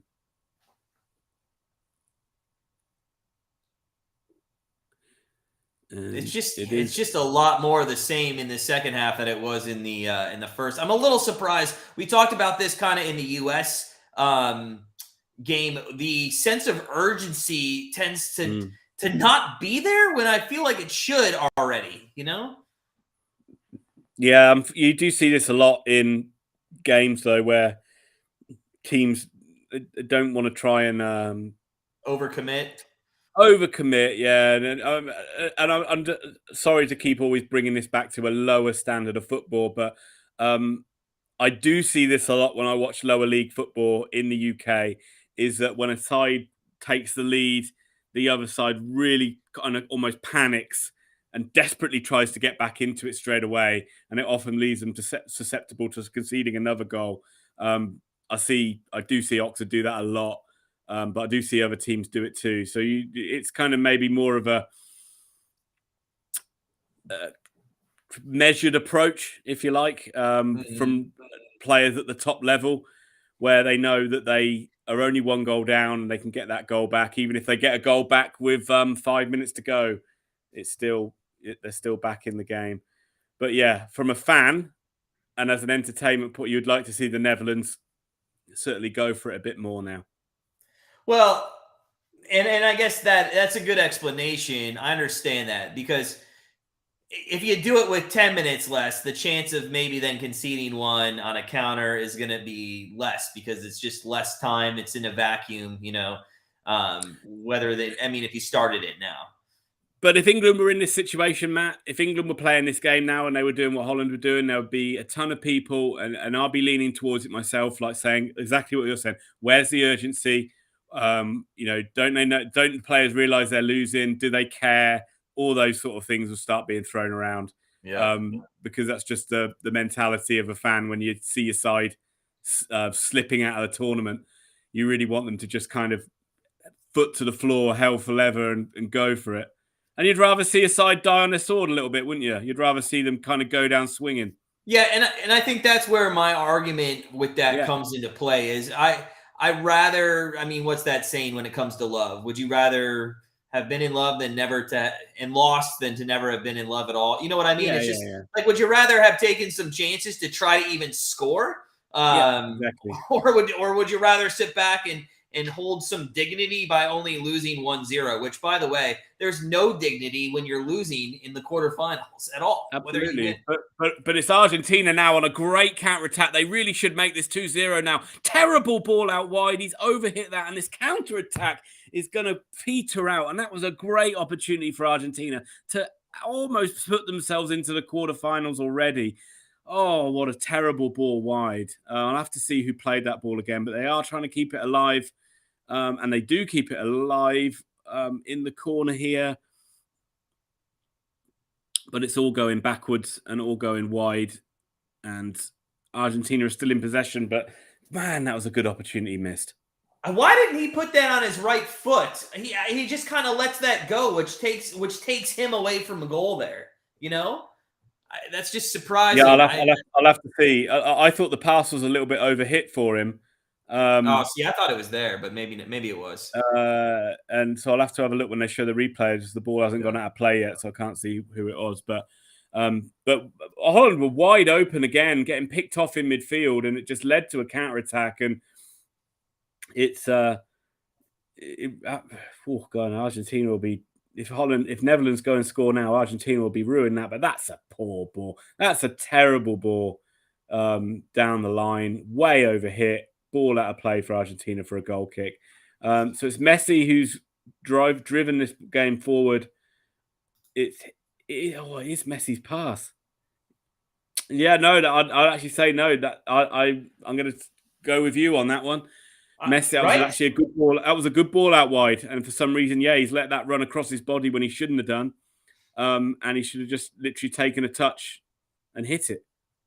Yeah, that surprised me. All he had to do was one touch, little angle it forward for him, and then boom, right on goal. Yeah, completely. All the momentum went out of the move as soon as he let that ball run across him, and Holland were able to get back. And yeah, well, Argentina, they will be thinking they can create. You know, they've been having a lot of joy. Holland do look a lot more open at the back.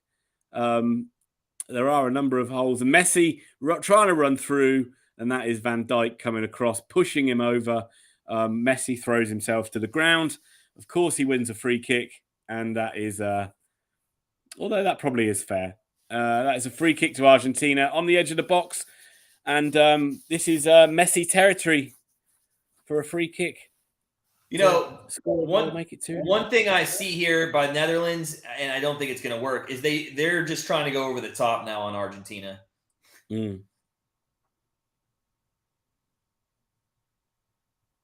It's so many of these games, and this is probably back to me being horrible at predictions, but so many of these games have not played out the way I thought they would have done. And this goes back to some of these games in like the last 16. But this game I thought Holland would be in a lot more control in this game than they have been. This has really been Argentina have been the side that have controlled this game for more, and I'm really surprised by that. I just realized we have a future bet on Argentina over 9.5 goals in this tournament, and they're now, I think they're 2 away for that. So if they could put 2 in, or at least move on, and that would be great. Well, that looked very bad after their first game, by the way. What do you think about this tactic of the man lying down behind the wall here? I don't get it, because in all honesty, fine. First off, you don't have to jump. Here's Messi. Oh, wow. What an effort. What an effort. That has gone over the bar by millimeters. That's a fantastic free kick. Wow, that would have been some goal if that had gone in. That has skimmed the crossbar and hit the net at the top. So for a second there, I thought that had actually gone in. But Argentina looking much more likely to get the second goal in this game. Holland, you're absolutely right to pinpoint that, Matt, going much more direct. Although that's a terrible clearance, and Holland might be able to get in, but Argentina do well to get back and stop that counter-attack. But yeah, this is looking... It is actually finally opening up, though, a little bit. So I'm more hopeful that we are going to get more goals in this one moving forward. What do you think about the line on the ground there? It's something that's come in the last 2 years, maybe, or so. They call it the draft excluder. And basically, there used to be a tendency of walls to jump, and the guy would hit the ball under the wall, and basically the goalie would have no chance of getting across. Yeah.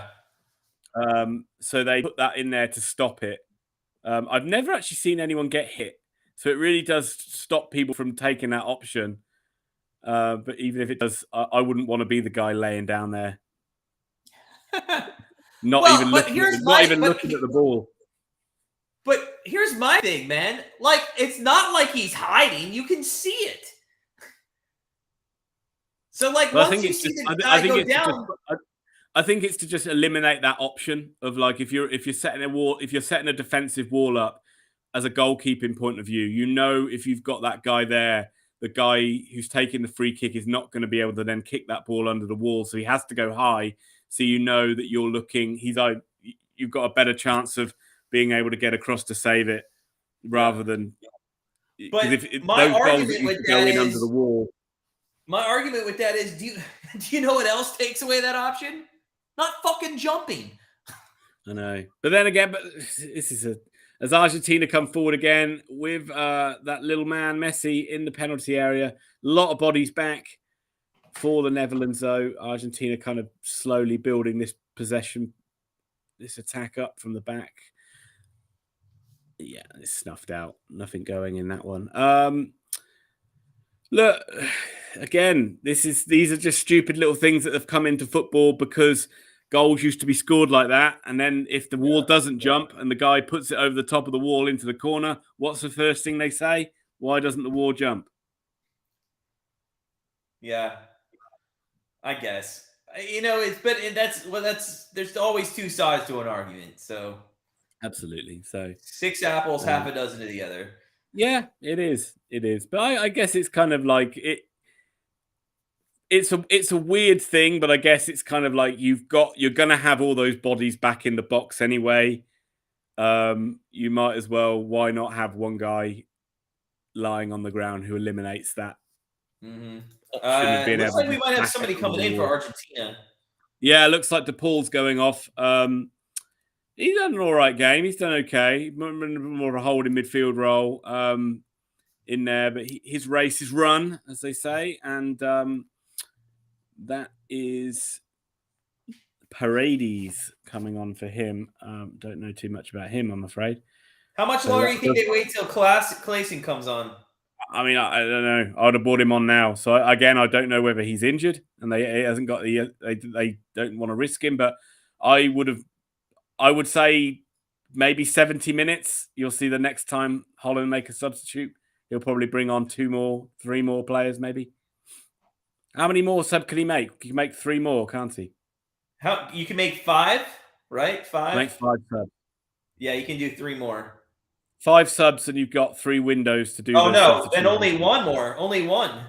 We missed it, but De Jong came on for Blind. Oh yeah. Oh goodness, we did miss that one, didn't we? Yeah, he came on in the 64th. So there's only one more window, but 3 more players. They can bring 2 more players on. Yeah. Do you like that change? So we got both De Jongs on the pitch then. Yeah. Do you like that change? The windows instead of the players? Yeah, I do actually. Yeah. I like the option. I like that you've got more options to change the game. I like having 5 substitute. It's much better than 3. Yeah. I like that opportunity. I like that you can bring more players on and influence the game, and especially in these tournaments where there's a lot of games in a short space of time. I think it helps keep teams fresh. So that change is a direct result of COVID, right? I believe so, yeah. Because I think during that time of I think they decided to change. I forget what the reason was. It's something that the bigger sides have been trying to bring in for a while as well. Okay. I don't know if I think COVID did actually bring it in, but the bigger sides have been trying. The teams who have got more strength in depth have been pushing for this for a while, so they can bring more players on to impact a game that are fresh. Whereas the sides who don't have the strength see that as a disadvantage, that a side can do that, and so they've been against it. I know Jurgen Klopp of Liverpool was banging on about it for a long time before they brought it in. How you need to have at least five subs would make more sense. I think it's a good change. I think it's a great change too. Speaking of interesting things that happened over the last couple of years, is not much is going on in this match here. Although Netherlands are trying to get some pressure. How will you tell your kids, your grandkids, or whatever down the line? How will you tell them about the Super League? That lasted for what, 24 hours? Well, I mean, again, hopefully that won't ever come to pass, but I wouldn't be shocked if it does. The more Really? and more money that comes into the more and more money that comes into soccer, the more and more influence that comes in from nation states like Qatar, like Mm. Saudi Arabia, like the Emirates and India and stuff like that. Owners from America, where you don't have a relegation-based system, they will want to have a system where it's a closed shop, and so they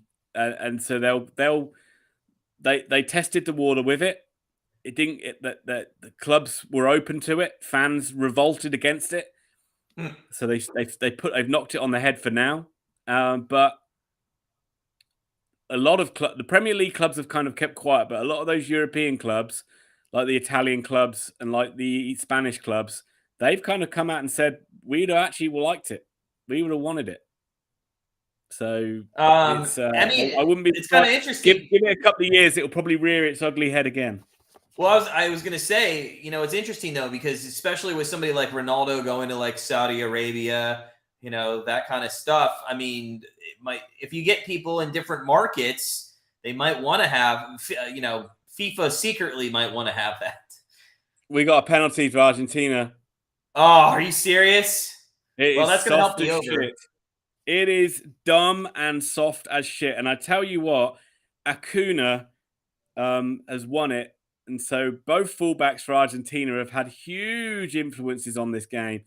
It is, I believe it's Dumfries who's been caught out there. And it's so soft. It's so avoidable. And they're arguing with it, but I don't think this can be unless it's outside the penalty area. I don't see how he can overturn this one, because he's turned back in Dumfries, and Dumfries has just clipped his ankles and he's gone over, and he was going nowhere. It wasn't like he was under a lot of pressure and Argentina were necessarily going to score. It's a clumsy mistake, but it's given Argentina a chance to put this game to bed. You know who's going to take this penalty. It's going to be Messi all day long. And this might be the reason why it was a smart decision not to back the Netherlands, Matt, in your betting. True, and I didn't. I thought they might win, but I didn't back them. I will tell you this real quick. If you watch the referee when he makes the signal to the penalty area, he knew how bad and shitty that penalty was, but he had to give it. Yeah. And he just puts his finger down to the spot, and he's like... He sort of like shrugged his shoulders, didn't he? He did. He absolutely did. He was like, "Oh, here you go." Right. Here he is then. Here's the man of the moment. It's like the fairy tale continues. You cannot keep Messi out of the headlines in this tournament, whether he individual skill or whether a penalty. It always seems to be him. So let's see if he steps up. I think you've got a high probability, although he has missed one already in this tournament, but not this one. It is into the corner. Goalie stays in the middle. Messi very easily puts it to the side.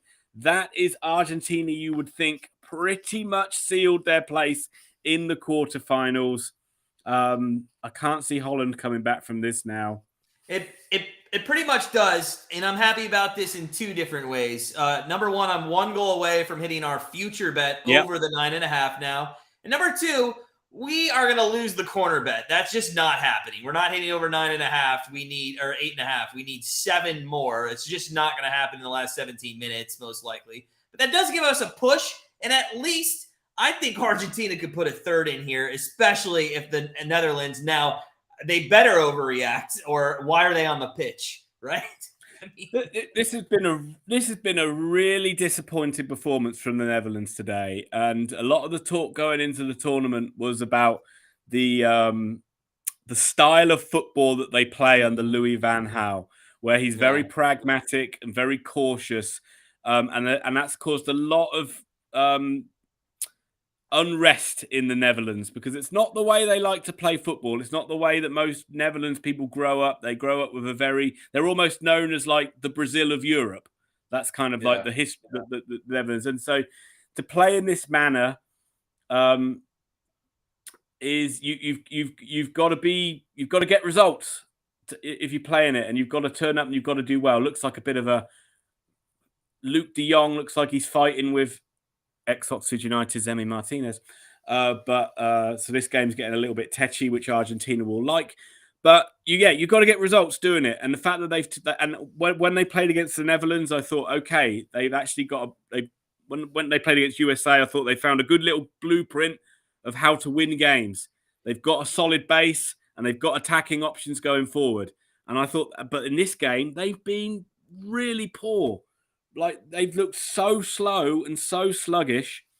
And we saw that in the group stage from them as well, where they look slow and they look sluggish. And this won't be going down. This is not going to be. This is not like going to be deemed well in the Netherlands. I can tell you that for sure. There is going to be a lot of pissed off Holland fans about this because they're going out with a whimper. They're going out with a freaking whimper. But we told you guys this on day one. I told you this, Alan, Alan, on day one. I told you this is why we didn't bet the Netherlands this time. Yep. We have been countless times screwed over. To be honest, I know you're not a Netherlands fan because you're from the UK, but I like this team kind of has England and Netherlands are like exactly the same when it comes to underachieving, in my opinion. Yeah.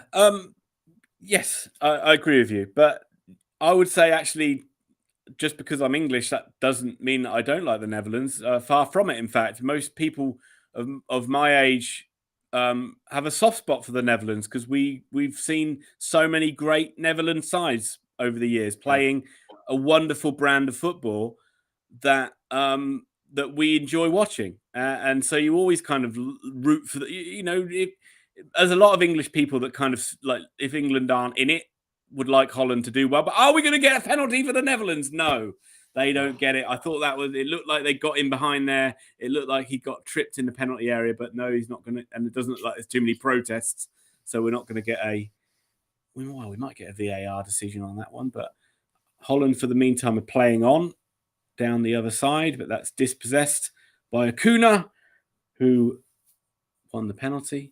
And I'm going to go out on a limb here, and I'm going to say, and this is a hot take, and I know you're going to disagree with me as I'm watching this. That could have been, you know what, if he doesn't do an Oscar-winning performance of falling down, I think they might call that a penalty, but it kind of looks like he embellishes that a little bit. I haven't seen a replay. Need to see a replay of it, really. I'd be interested to see. It doesn't look like the Netherlands are making too many protests about it, so you would imagine it was a decent decision. If there was a bad decision, they'd be absolutely up in arms and running around the referee doing this.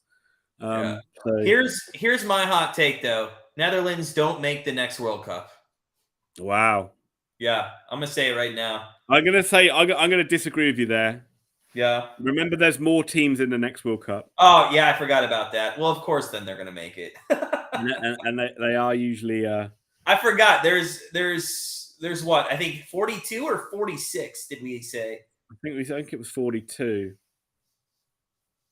I think it was 42. Yeah, that's 10 more teams. 10 more teams. If just since we're sitting here and there's a couple of Acuna's coming off for Romero, and I think is coming on for Holland now, but that was a change they should have made 20 minutes ago.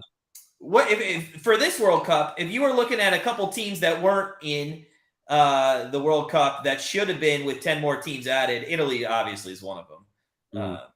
But who else? Is there anybody out there that didn't make the World Cup that you were a little surprised that obviously next year with 10 more teams probably would? Italy's kind of the main one, really, isn't it? I mean, the South America teams are a bit interchangeable. You normally get Colombia usually make it, so maybe it's a bit surprising they didn't. But all the kind of big hitters, bar Italy, kind of made it, really, didn't they? And I don't know how it's going to work out in qualifying because I haven't read too in depth about that procedure and everything, and where's the extra qualifiers coming from and all that stuff. But I do think Trinidad Tobago out of the CONCACAF is probably one of the teams that might have a chance to make it. Yeah, I mean, it's interesting to see what teams get entered from CONCACAF because obviously you've got 3 teams as hosts who are going to get in automatically, and they are the three big sides in USA, Mexico, and Canada. So there must be. It's got to open the door for a few of these nations. I mean, you imagine Costa Rica are probably going to qualify. But are they? Yes, Costa Rica. Yeah, that's the other one. But I will say this though: are they?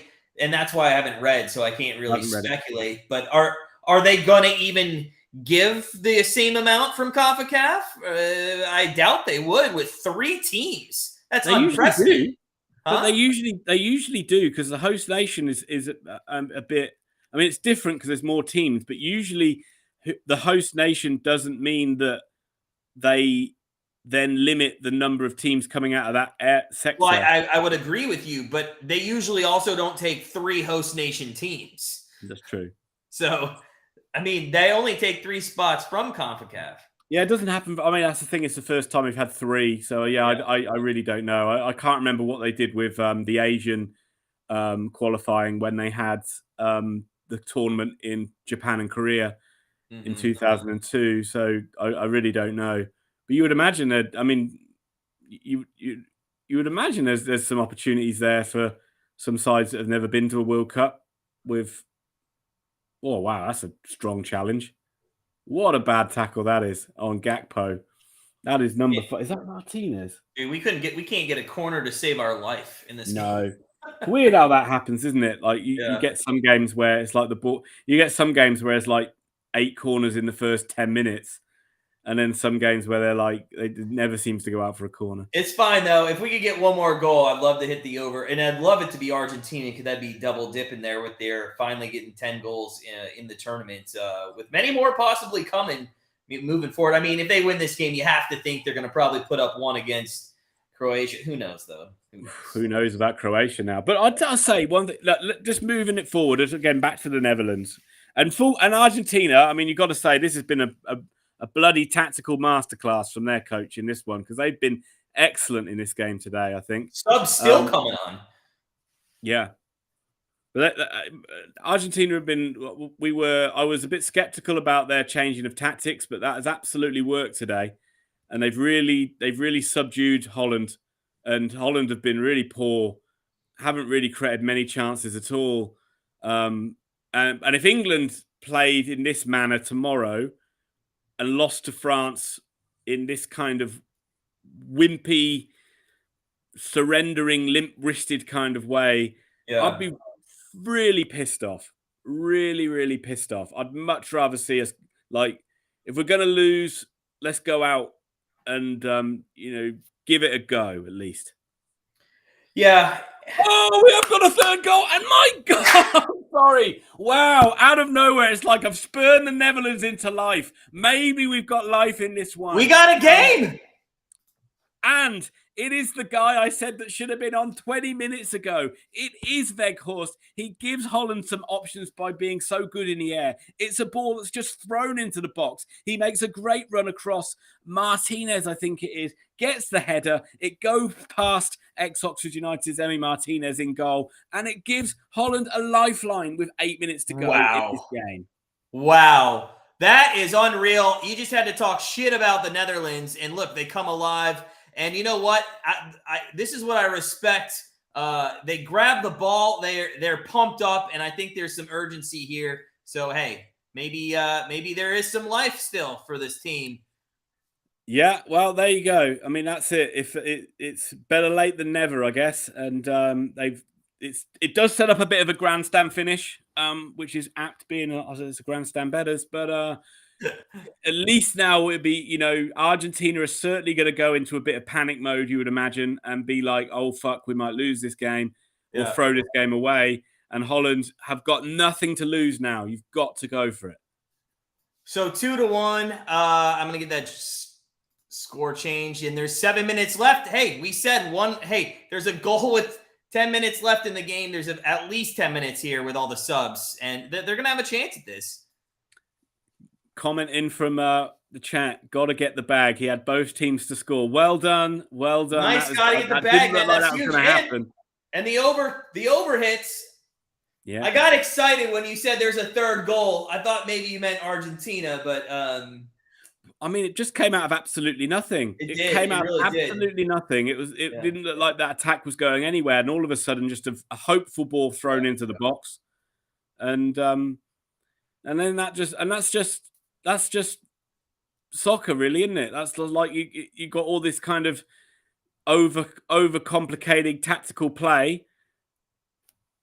I thought Holland just scored again. Wow, you're going to see that. You're going to think Holland have scored when you see that, Matt. But he is absolutely, again, just a hopeful ball into the box. I think it's Weghorst who wins the flick down. It comes wide. The guy just smashes it from the edge of the box, but it goes into the side netting. But it is out for a corner.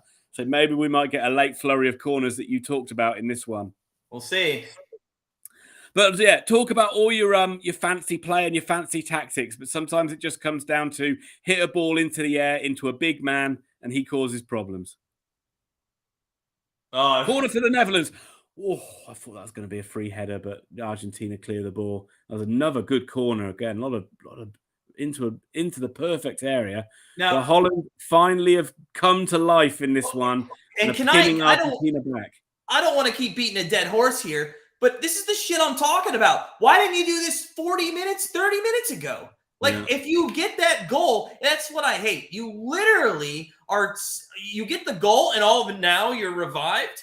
You were only down one. You could have tied the game.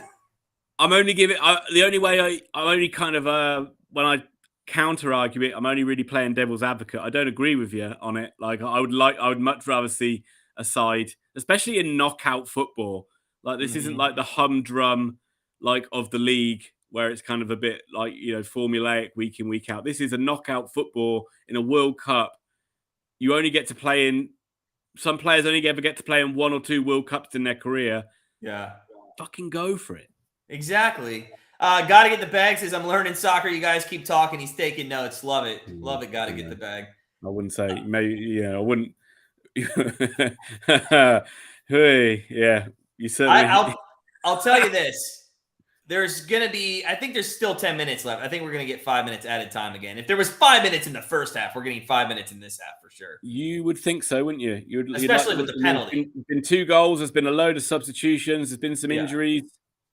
I mean, I could see, my guess is it's going to be 8. That's what my guess is going to be, especially with the penalty in there. This is just unbelievable. This is unbelievable how. That's Argentina got a chance on the counter attack now after a terrible ball out from the back and not really committing too many men forward. So I'd be surprised. Is that going to be a free kick? That's such a cheap free kick to give away. Argentina were going absolutely nowhere, and of course Messi feels a little bit of contact on his leg, goes down, gets the free kick, gets the decision. Of course he does, and Argentina can regroup. It's not even a foul. It's not even a foul. Referee got to be a bit stronger there. I think they call that because, and I don't like it. Oh my God, he ran into him. What is that? Yeah, I know. The only reasoning I can see from that is, and to be honest, it wasn't even a fast break anymore or a counter because they brought it back. They were well ahead of where Messi was, but I don't know. He just runs into him. Yeah, so you see a lot. Oh, that's a terror! Oh my God, you're going to see a classic foot, and this is all boiling over now. Holland players storming onto the pitch, substitutes storming onto the pitch after a horrible tackle. A referee's going to give a yellow card for it, but the Dutch substitutes ran on there, and we've got a bit of a. They already got. There's already one person with activity, I believe they call it in college football. Yeah, tempers flared there. That was a oh my God, foul. That is awful. How's that not a red? It might be. They might review it. Oh my God, that is a melee. It's a melee at the Palace. That's what it is. It's holy shit. That was right by the Dutch bench, and they stormed onto the pitch. By the way, that 8 minutes added time just went up to 14. Yeah, exactly, Andy. That's a card because he touched Messi. You're right on those previous one, but that is Paredes from Argentina, and yeah, it's a yellow card. It's a yellow card. It's not a red card. Well, but to me, that was. Did you see the intent he had? I do, but it wasn't like it. It's a yellow card. It's not strong enough for a red for me. It's but I love the way the Argentina guy came up behind it and just smashed the ball into the Holland substitutes bench as well. That's a horrific free kick, but it's come through a crowded bunch of players and actually got all the way through to Dumfries at the back post, who isn't having a great game, it's fair to say, and he can't keep that ball alive, and it is behind for a goal kick to Argentina. I did see the kick into this. That was great. All right, so game. We need more of that, though. We do need more of that. We do. South Americans fucking live for that shit. You know what? We could have had an entertaining second half if they didn't wait till the 83rd minute to get their shit together. Yeah, I know. But it's funny how South American teams almost like live for that. So like that almost like makes them. Yeah. They kind of love that kind of like needle in the game and kind of players running on the pitch and pushing everybody kind of getting into a bit of a melee. It kind of like that's the kind of 10 that's how they like to play. 10 minutes added. That's what we're sitting at. Oh, good flick on. Holland got a chance to get a shot on goal. Terrible foul on the edge of the penalty area. Referee actually made a good decision there to bring that back for a free kick because Holland probably weren't going to get a shooting opportunity. But that's not the best challenge, I've got to say. It should be another yellow card. That's Otamendi with a high foot on Gakpo, and it gives Holland a very good chance to get at least a shot on goal here from this free kick. It's dead central. Just outside the penalty area, 20 yards out, something like that. It's going to make it hard for the goalkeeper to line this one up with it being dead center of the goal. You can go right or left foot here. So who's going to take this? Will we see a draft excluder? By the way, there's been 8 yellow cards in this game, including 2 that weren't even on the bench or on the pitch. Yeah, I thought this one might get a bit tetchy. I thought it might. I'm surprised that didn't happen more. There were some games where I thought that it would just resort to like one side kicking the other. I'm surprised Korea didn't go around kicking the Brazilians a bit more when they were just taking the piss out of them. Come on, Asians are nice. Well, I don't know about that. Well, they are, but they're also a bit hard as nails, those Japanese and Korean players, considering they've all had to do a bit of military service. Yeah. And you got Brazil just literally dancing and taking the piss out of them. By the way, Holland with a free kick chance. It's into the wall. Wall does its job, stands firm, and that's away. That's a great opportunity for the Netherlands there. And Andy says he loves the guy laying down. And if you weren't here earlier, Andy, what is that called, Ian? What do they call that?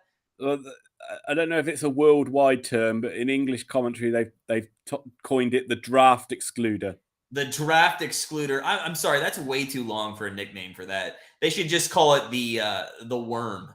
We've got a bit of a break in play now for 2 Argentinian players clash ahead, so we've got a little bit of a. What I was going to say is the how long they take that, and I know it wasn't on them. It's for the wall and all that shit. There should be another 2 added minutes just off of that.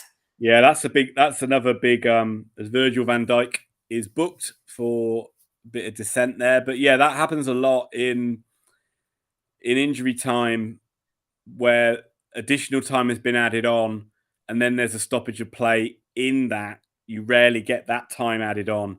That is why you see a lot of teams make that last substitution or all of a sudden go down with cramp in injury time, because they know that rarely that time gets added on top of the additional time being played. So yeah, it's not great. And Holland are finding themselves running out of time, Matt. Themselves running out of time. And you can't help but go back to what you've talked about many times, is where was the urgency at the start of the second half? Yes, however, as we saw earlier today with the Croatians down 1 with 3 minutes left in extra time, that was enough time to take a win. So yeah, they were plenty of time still to get a goal. And they And they were very measured in their approach. They weren't panicking. They were just, wouldn't say confident, but they were just playing for that one final chance or that one final break of the ball, and they got it. So, but I would certainly like to see a bit more. And certainly in this situation, Holland have got to start getting the ball into the box. They've had success with it before. Stop fucking around with it outside the penalty area. Just throw the ball in there and try and win some headers, try and win some knockdowns and get some shots in on goal. I want to see the keeper. I want to see them force a corner and get that keeper down there into the box. Yeah, they got a big old goalkeeper as well. He's like one of the biggest goalies in the tournament. But that's it. Throw it in there.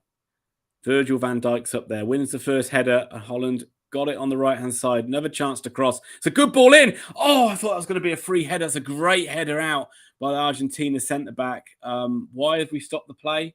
How is that? Really? That's a free kick? Oh, yeah, maybe a bit of a push in the back. But a good header that. That's Otamendi showing all his experience there. Had to get up and win that ball. He had two Holland players coming in behind it and wins the header, gets a push in the back, goes down. Argentina win a free kick. And as you say at the end of football games, American football games, Matt, tick, tick, tick. Tick, tick, tick. For sure. Here we go. There's about 4 minutes left in this one. That did look like it was going to be an open header. Good defensive play there. I wouldn't agree that was a free kick. Just let him play on there, but whatever. Yeah, it's How do you grade the referee today? He's had a lot to deal with, to be honest. All right. He's done okay. I don't think he's done anything. I don't think he's made any mistakes. So B plus. A B plus. Mm-hmm. Yeah, I mean, good referees are ones that, kind of stay out of the way. And he's been stern, but dude, in all honesty, if that is an American sports game and all those substitutes come on the court or the field or the pitch or whatever, they're all getting tossed. So I can't believe that. Like, I give him restraint from not knowing the moment. But they know they're not going. They know that they're never going to do that in soccer. So players can run on the pitch, players can do all that stuff, and they know they're not just going to have a whole bench red carded or anything like that. So they if there was that jeopardy hanging over it, they probably wouldn't have done it. But yeah, he's been all right. I don't think he's made any bad decisions. He gave a penalty. It was a penalty. I don't think there's been any. He should have given Messi a yellow card, but that's not decided the game one way or another. Did you see that? Did you see the the observer go fuck you? Yeah. Right. Holland have got the ball up high. Put one in. Out wide. We want to do penalties. Argentina can come forward. We have yet to do an extra time game. To be fair, this is the first game that we could do one, right? No, Argentina are doing a really good job of winning free kicks in and Holland are getting really rattled by it. But any little touch that Argentina are feeling on their legs, they're going down, they're staying down. This is almost a blueprint of how to manage a game deep when you're winning in extra time. Expect to start seeing them keeping possession, getting the ball into the corners, and just trying to take down any few seconds that they can. Yep, they kick that one straight into the corner, but it's way over hit. And Holland will get a goal kick now. And you've still like to think Holland, as this goes round onto mine into the 99th, 100th minute. Now, 99 minutes and counting. I'd like to still think there's still 3 minutes left in this game. I would hope so. I would hope they give a couple more here. But you're certainly getting into got to get the goalie up front territory for the Netherlands. And if they do get a free kick and a corner, you would expect that to happen. But the ball is alive. Can they get... You might see him come up now. Holland have got a throw-in on the left-hand side, but they take it quickly. You're not going to be able to get the goalie up in time there. But you've got to get that ball in the box. It's not a good ball. It hits the first man. Ball's still up in the air. That's surely got to be a free kick for the Netherlands. It is a free kick to the Netherlands in a similar position to what we've seen before, edge of the box. I surely can't be the same guy who took the last one, but that is pretty much Argentina player just pushing Berghuis to the floor. So this is going to be it, most likely. This is the one chance. Are they going to bring the goalie up? I don't know if they'll bring him up for this situation, but this is as good a chance as you're going to get. I would imagine you've got to work the keeper here. This is Andy. If you like draft excluders, I think you might see this could be peak draft excluder time. Messi is finally booked. There we go. Hey! That's the first yellow card of his career. That was pretty blatant, man. I mean, there were 3 guys he pushed from behind there. I know. Well, I'm surprised they don't bring the goalie up. This is it. After this kick, it's over. They still might be they still might play on. Depends if it goes for a corner or something, then they might bring the keeper up. But Holland take it under the wall. Brilliantly done. And they score. Yes! No fucking way! And the Netherlands have tied this. Holy shit! And we're going to go to extra time! Oh my Matt, God! I'll let you talk this one through when you see it. Holy shit, dude. Are you serious? Let me see. It's coming on my screen now.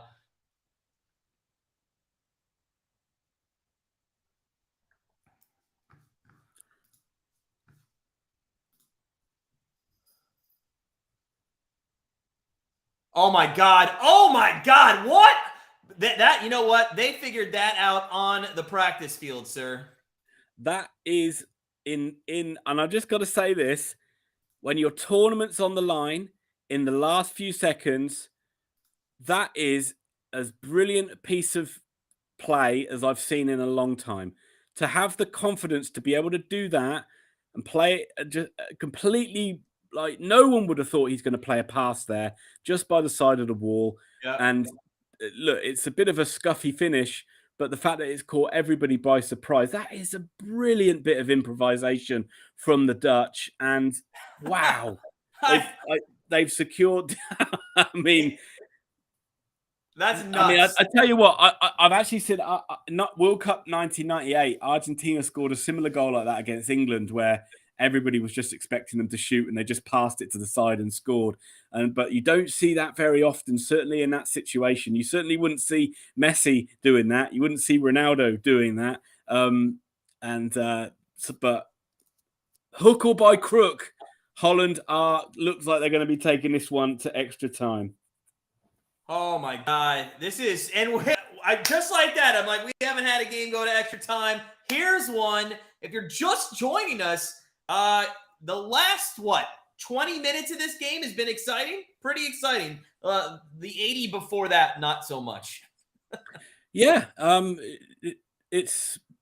We were I mean, this game is going into extra time now. But just to sum it up, we talked about, for pretty much the lion's share of this one, we talked about what a good job Argentina have done of subduing the Netherlands and taking away all their attacking threats. And it looked like it was going to be a superb tactical performance. It is getting heated on the final whistle. Both teams are getting together in another little melee.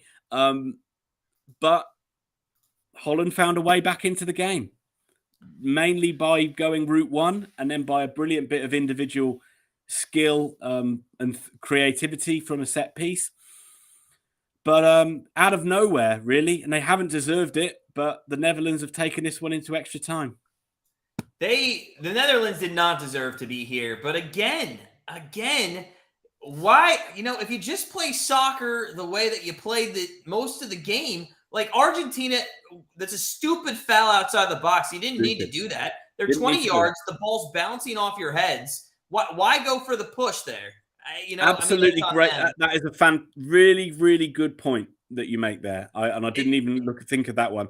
That is just rush of blood, not thinking, panic. Got to get this ball clear, clatter through the Dutch player, make the referee, give a referee a pretty easy decision to make. Yeah.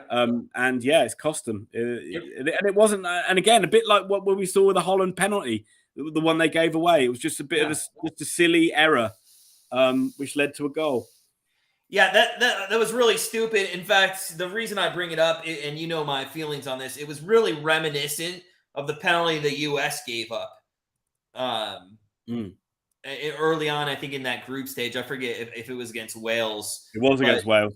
Yeah, when the guy had his back to goal. It was. But yeah, it was very similar. And again, we're overcritical, and it's easy to do. No, but players make mistakes, and you heat of the moment, you make a rash decision, and these things happen. But I do think the best quote of the night is by Andy here. He said there should have been 2 guys laying down. It should have been. That would have stopped the pass. Andy, you've just literally created a new tactic now. Don't be surprised if you start seeing that in the next. Hold on, what's it called again? The what's the worm called? It's called the draft excluder. The draft excluder. I don't know if you have that. You probably got well-built homes in the United States, so you don't need them so much. But basically, you got these where our doors and windows are built so crappily that they just let all the air in. Okay. It's just like a little bit of fabric you lay down at the bottom of your door or on your bottom of your window, which just stops all the cold air coming in. So we have things that are built into our foyers. It's like a little piece of rubber. It's probably used the same way. Or are you just saying you put a towel down? Pretty much, yeah. But you usually they are a bit thicker, they're like proper round, solid bits of, certainly ones you'd put under a door.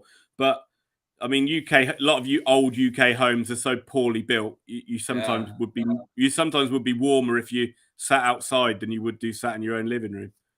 For sure. Welcome, Aaron, to the chat. Yeah, we are 2-2. We're in extra time, Netherlands. That scene, by the way, was fantastic. As they showed the Netherlands there. We're getting ready for the start of extra time. If you're not familiar with soccer, how it works, it's 2 15-minute halves, basically, and they switch sides. Go ahead, Ian. I rarely get anything right with anything that I call or any of my tactical decisions, but I did say Holland should have brought on Wout Weghorst quite early on in this game. They bring him on, he scores 2 goals, and they're in extra time. So there you go. If you talk enough crap, eventually you'll get something right. Well, to be fair, you were talking major shit about Netherlands, and they go out, they score their first goal, and they come right back. I think quite rightly. Yeah, I think they deserved a lot of the criticism. I think Argentina lost the lead. I don't think Netherlands took over the game. Yeah, no, you're right in that statement, but it's that first goal that energized them. Comes out of nowhere, completely comes out of nowhere. And they only score that goal because all of a sudden they've got a guy up front that's pretty good in the air, and and they can throw a ball in there where they probably wouldn't have done that if they just had Depay up front. Yeah. And he gets a goal for them out of nothing, and then all of a sudden it's a different game. But yeah, we will see. Who knows how this one's going to go now as extra time has kicked off. But yeah, sorry, you were going to just explain extra time. No, so yeah, there's 2 halves here. It's not a golden goal situation as much as I think it should be, but it's not a golden goal. As we saw in the first game, there was 0-0, 0-0, Brazil-Croatia. Brazil scored, and then Croatia scored both in the extra time, and then because it was still tied after extra time, they go to penalty minutes. So if you're looking at the clock, it's back on the 90th minute. We'll go to 105 plus any little extra stoppage time. The clock will stop at 105 then, and then they'll switch sides. Second half will kick off of extra time. It'll go to 120 plus any little extra stoppage time. If we're still tied at 2 or 3 or 4 or whatever the score is and we're still tied, it'll go to penalties. And I hope it doesn't go to penalties. You know me, Ian. We talked about this off air, and I really hope this game does not go to penalties. Well, yeah, I think most people. I mean, usually people like penalties when you're not involved in the penalty kicks, because it's quite exciting. But it's always a tough thing to stomach if you lose go out of a tournament on penalties. But Argentina coming forward in the early parts of this second half, but it's very much you get the feeling this is going to revert back to what we saw in the first half a little bit, with both sides not playing with a lot of urgency, and then maybe might have a bit of a go in the second half of extra time.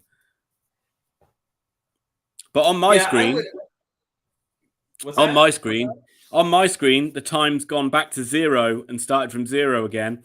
They've got ET. And then the clock is at 01:54. I don't know what ET stands for, so I'm going to guess that's a homage to the classic Steven Spielberg film. Yeah, either that or extra time. Oh, right. That's what it is, right? They go back to 0? Okay, because we start at 90. Sometimes, I mean, they do it either way. I mean, it's a kind of a... It depends on the channel, I guess, what BBC have chose to do it. Maybe we're a bit dumb it down a little bit and people wouldn't understand, so they're taking it back to 0. Yeah, I expect to see a lot of what we saw in the first 25 minutes of the game, and we're starting to see it immediately here. Argentina holding possession in the middle third. They're going, fullback to fullback to fullback, back to fullback, back to fullback.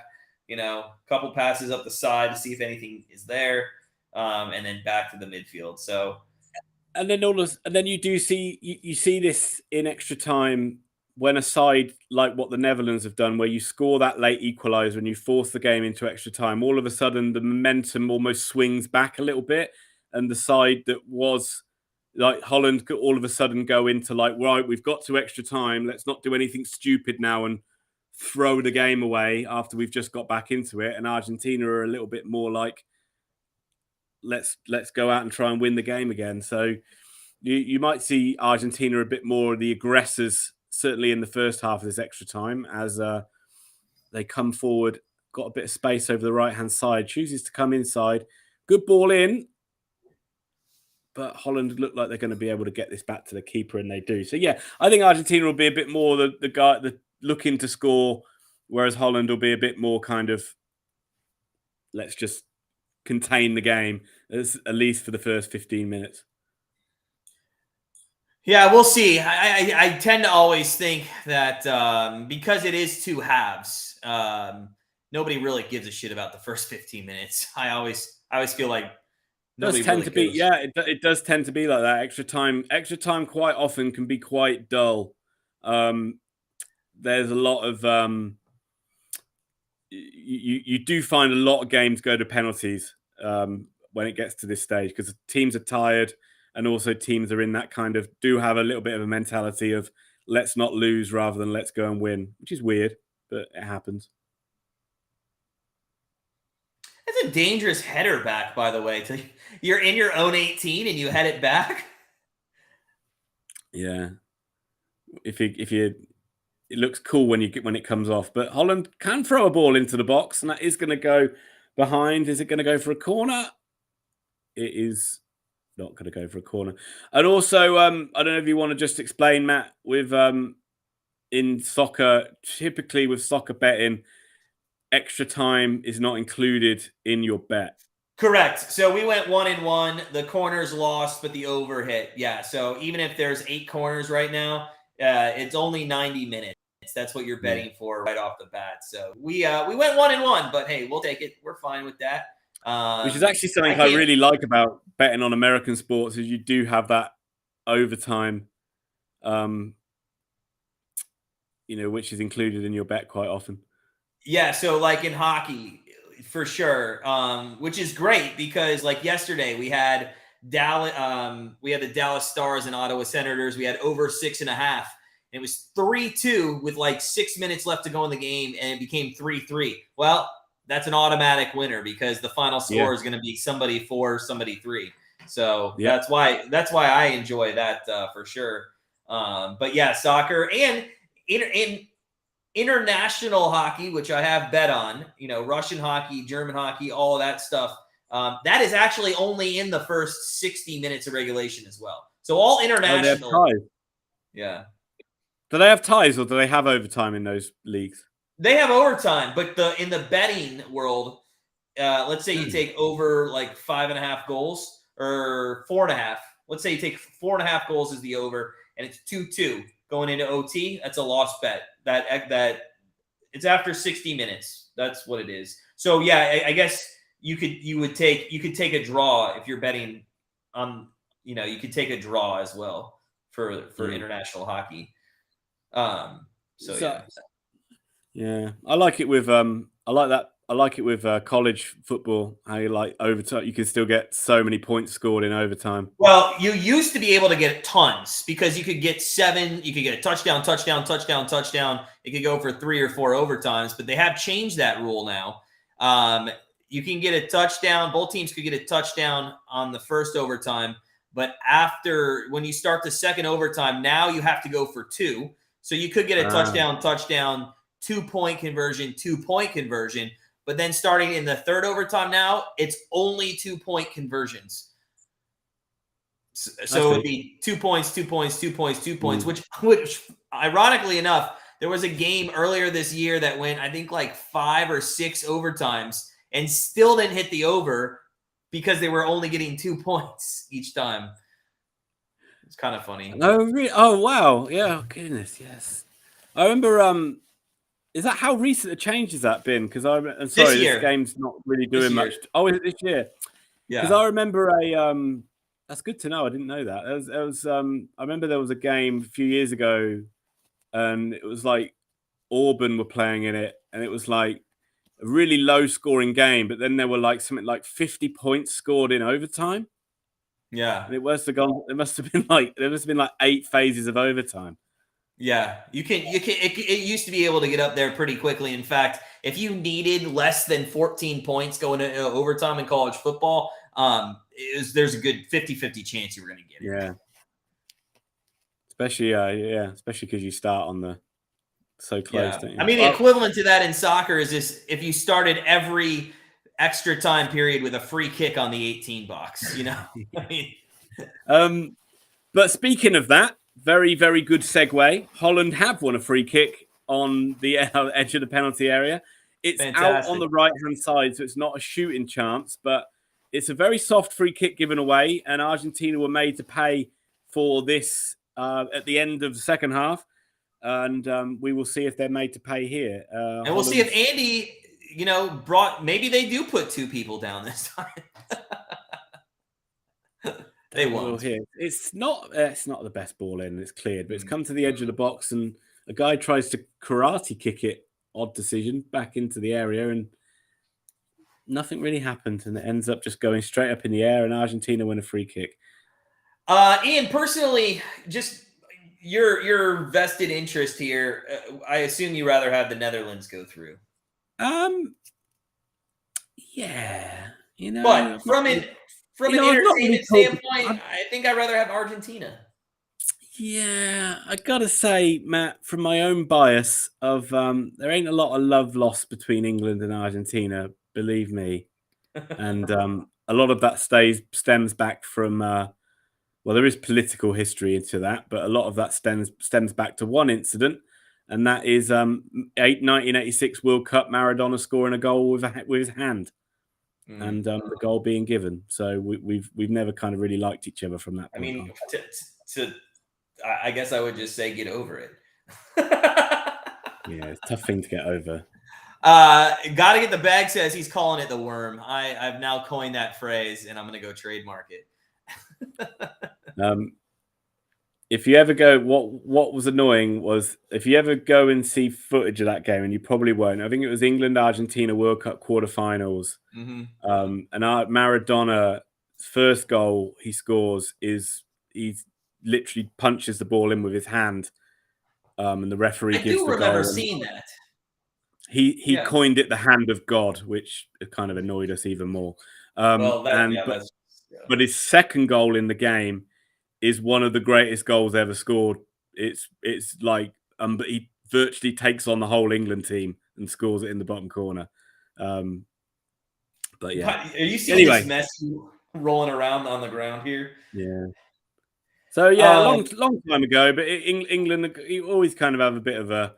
But it's weird because I actually don't mind Argentina that much, but I think I prefer the Netherlands to beat them here. And for viewer ratings, though, Ian, especially our own, Netherlands, Croatia, England, and Morocco would not be the best 4 teams you want to have left. No, but no, you're absolutely right. No, yeah, you're right. You're right there. You want to have at least Argentina. You want to have at least the Messi. If you don't have Messi or Ronaldo in the semis or Mbappe, yeah. And I know we still have 2 more tomorrow. It could be France and Portugal easy. Portugal's a massive favorite right now. I'm gonna look it up. Are you telling me that Cristiano Ronaldo is a bigger name than Amrabat of Morocco? I'm sorry, who? I meant Ronaldo. Who is that? Portugal's 4-1. They're 4-1 here against Morocco, which, to be honest, that's a little lower than I think. But we talked about that when it comes to odds. No, obviously, nobody's going to take them if it's like minus 800 or something like that. It's very weird, isn't it? How you could have had a It'd be really, really, really weird if you have a Croatian, Netherlands, England, Morocco quarterfinal, a semi-final. To be honest, if you're FIFA, do you just call it off? No, you desperately hope that well, I guess they'd be kind of hoping Netherlands would win, I guess. FIFA. And I would be so pissed if Netherlands make it and win it. Oh my God. They were like 30. They were again like 30 or 40 to 1. Actually, I think FIFA would rather Morocco win it. So then they could absolutely just like take this as this Africa starting to take over the world football and all that. Yeah. So they would love. I think they would love to see. They would love to see a winner come from outside of Europe or South America. Well, as we mentioned, as we're about a minute. Wow!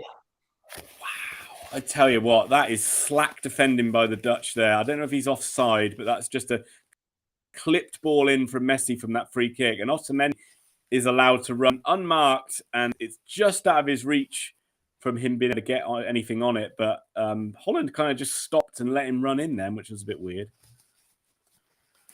Well, we're what, 30 seconds away from the end of extra time plus whatever extra time there is here in this first half. Usually half time and extra time is really quick. Like usually it's only like a couple of minutes turnaround. Yep. So I'm just going to nip for a quick comfort break at half time, but I'll be straight back. Yeah. I thought that was offsides. I didn't see a flag go up though. Yeah, I didn't see a flag either. But maybe they don't always flag, do they? Unless they touch it, which is weird. One of those weird little quirks they brought into the offside rule. Right. I can't imagine there'll be much added on time here. Maybe not any. Maybe a minute. But they tend to end. I wouldn't even think there'd be 30 seconds. They should just end this right off the bat.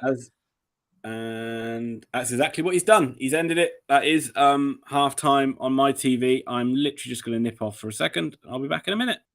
All right, guys, I'm going to stick with you here. A couple things while we're at halftime that I just want some housekeeping, if you will. First off and foremost, Ian has done a fantastic job with us all World Cup. If you want to support him, and you should support him, please take a minute during this halftime. Click on in the description. It's his name. It's Ian OUFC. It's his channel. I'd appreciate if you went to subscribe. If you're a supporter of ours, please go be a supporter of his. He's a fantastic guy. He'll be with Grandstand Bettors for a long, long time in working with us and doing things, as time goes on. So I appreciate you supporting him. Also, if you haven't hit that like button, guys, if you want to help support us, it takes you 1 second. Just hit that like button. That's all it takes. and it just helps us, grow here on YouTube and just helps continue us to make some great content moving forward. Grandstand Bettors as a whole, though, we bet professionally. And if you are looking for plays each and every day, not only in soccer, but across the world in American sports, football, basketball, baseball, hockey, etc., check out grandstandbettors.com. We have great packages and they are super cheap. Our goal here at Grandstand Bettors is to be for the better, not against the better, and just put money in your pockets and help you grow. We're not going to make you millionaires overnight, but we're going to help you grow, that $100 into $1,000, that $1,000 into $10,000, that $10,000 into $100. So that's what we're here for at Grandstand Bettors. That is all the housekeeping I have. I appreciate you stopping in, smashing that like button. Stay tuned. We got 15 more minutes left in this extra time. Right now, that first extra time, as Ian mentioned, was absolute shit. And both teams tended to just not do anything. Ball possession, 68% to 32% in Argentina's favor. They had 6 free kicks, 3 throw-ins. To be honest, looking at the stats just at a glance, the Netherlands have 0, 0, 0, 0, 0, 0, 0. I mean, they didn't do anything. In fact, they only completed 46 passes in that 15 minutes. So not too much. Ian, any thoughts on a very boring first half of extra time? No thoughts at all. It played out kind of as we expected it to, with two sides kind of being very overly cautious. And you said it's first half of extra time. It's usually really dull. You might see a bit more attacking intent as this one goes on. But again, there'll be very much an air of we don't want to lose this game. From both sides, and so really wouldn't be surprised if we do get penalties at the end of this one.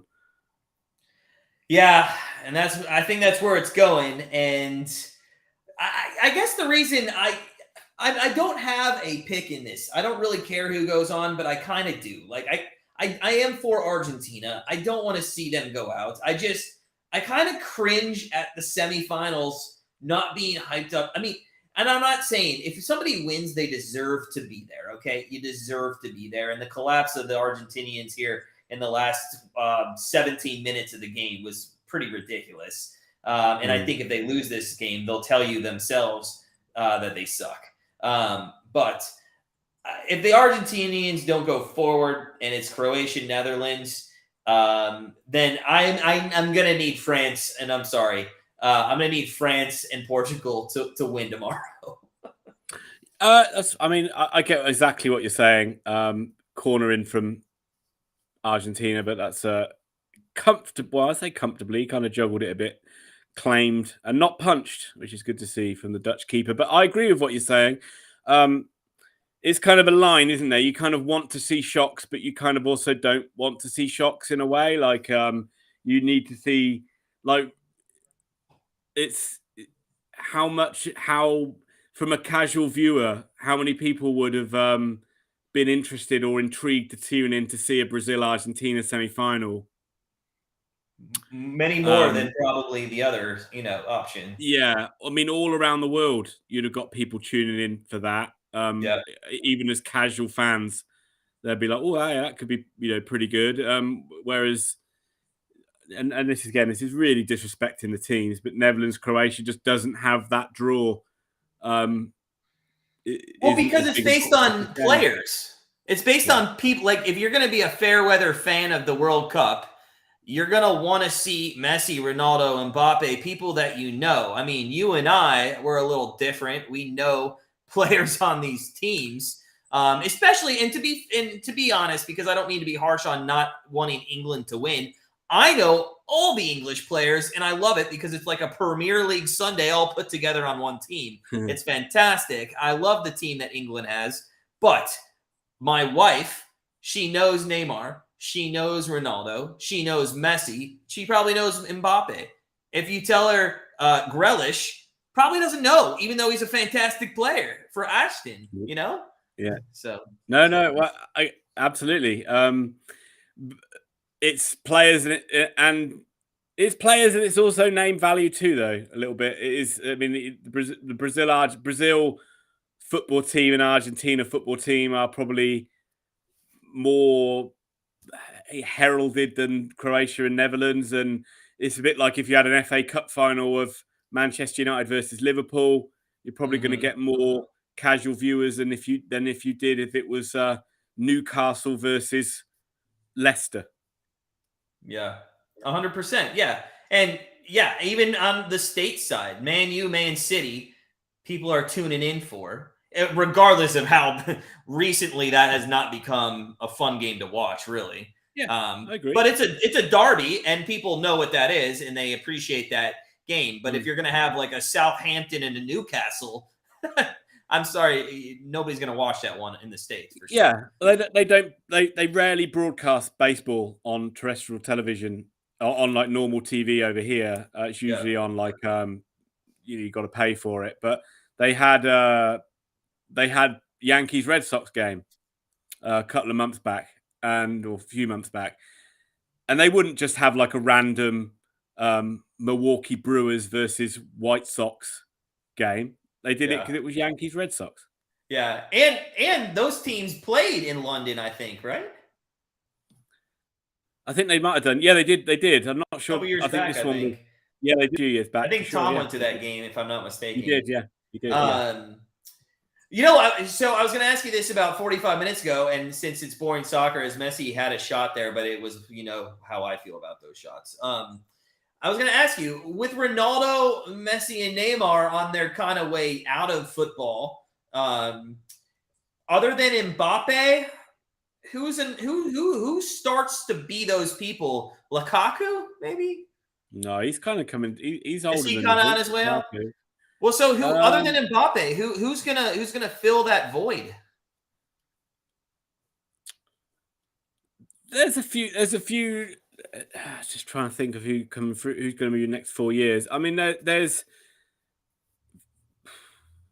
a few like teenagers in this World Cup who could go on to do some pretty special things. Like there's a couple of, whether they go on to be like the huge names that they are, it's difficult to say because you just don't know who might improve that much in the next few years. I don't. Let me have a little think about. You know, while you think about that, the fact that there's no name jumping off the page at me shows you that there's probably not going to be anybody. Which is Mbappe really is like the star. It's interesting to me though, Ian, because I think soccer is the only sport, as you sit there and you think about it, that you can't really tell. I mean, if you look at all the other major sports in America, even golf, you can see these young comers coming up. And okay, so Tiger Woods, he's out of golf now, but then there's a whole list of young, you know, Jordan Spieth won some majors, all that, you know, that young group. Bryson DeChambeau, you know, him. Aaron Judge in baseball, you know, you can tell like the Albert Pujols, he's on his way out, but Aaron Judge is, you know, up and coming.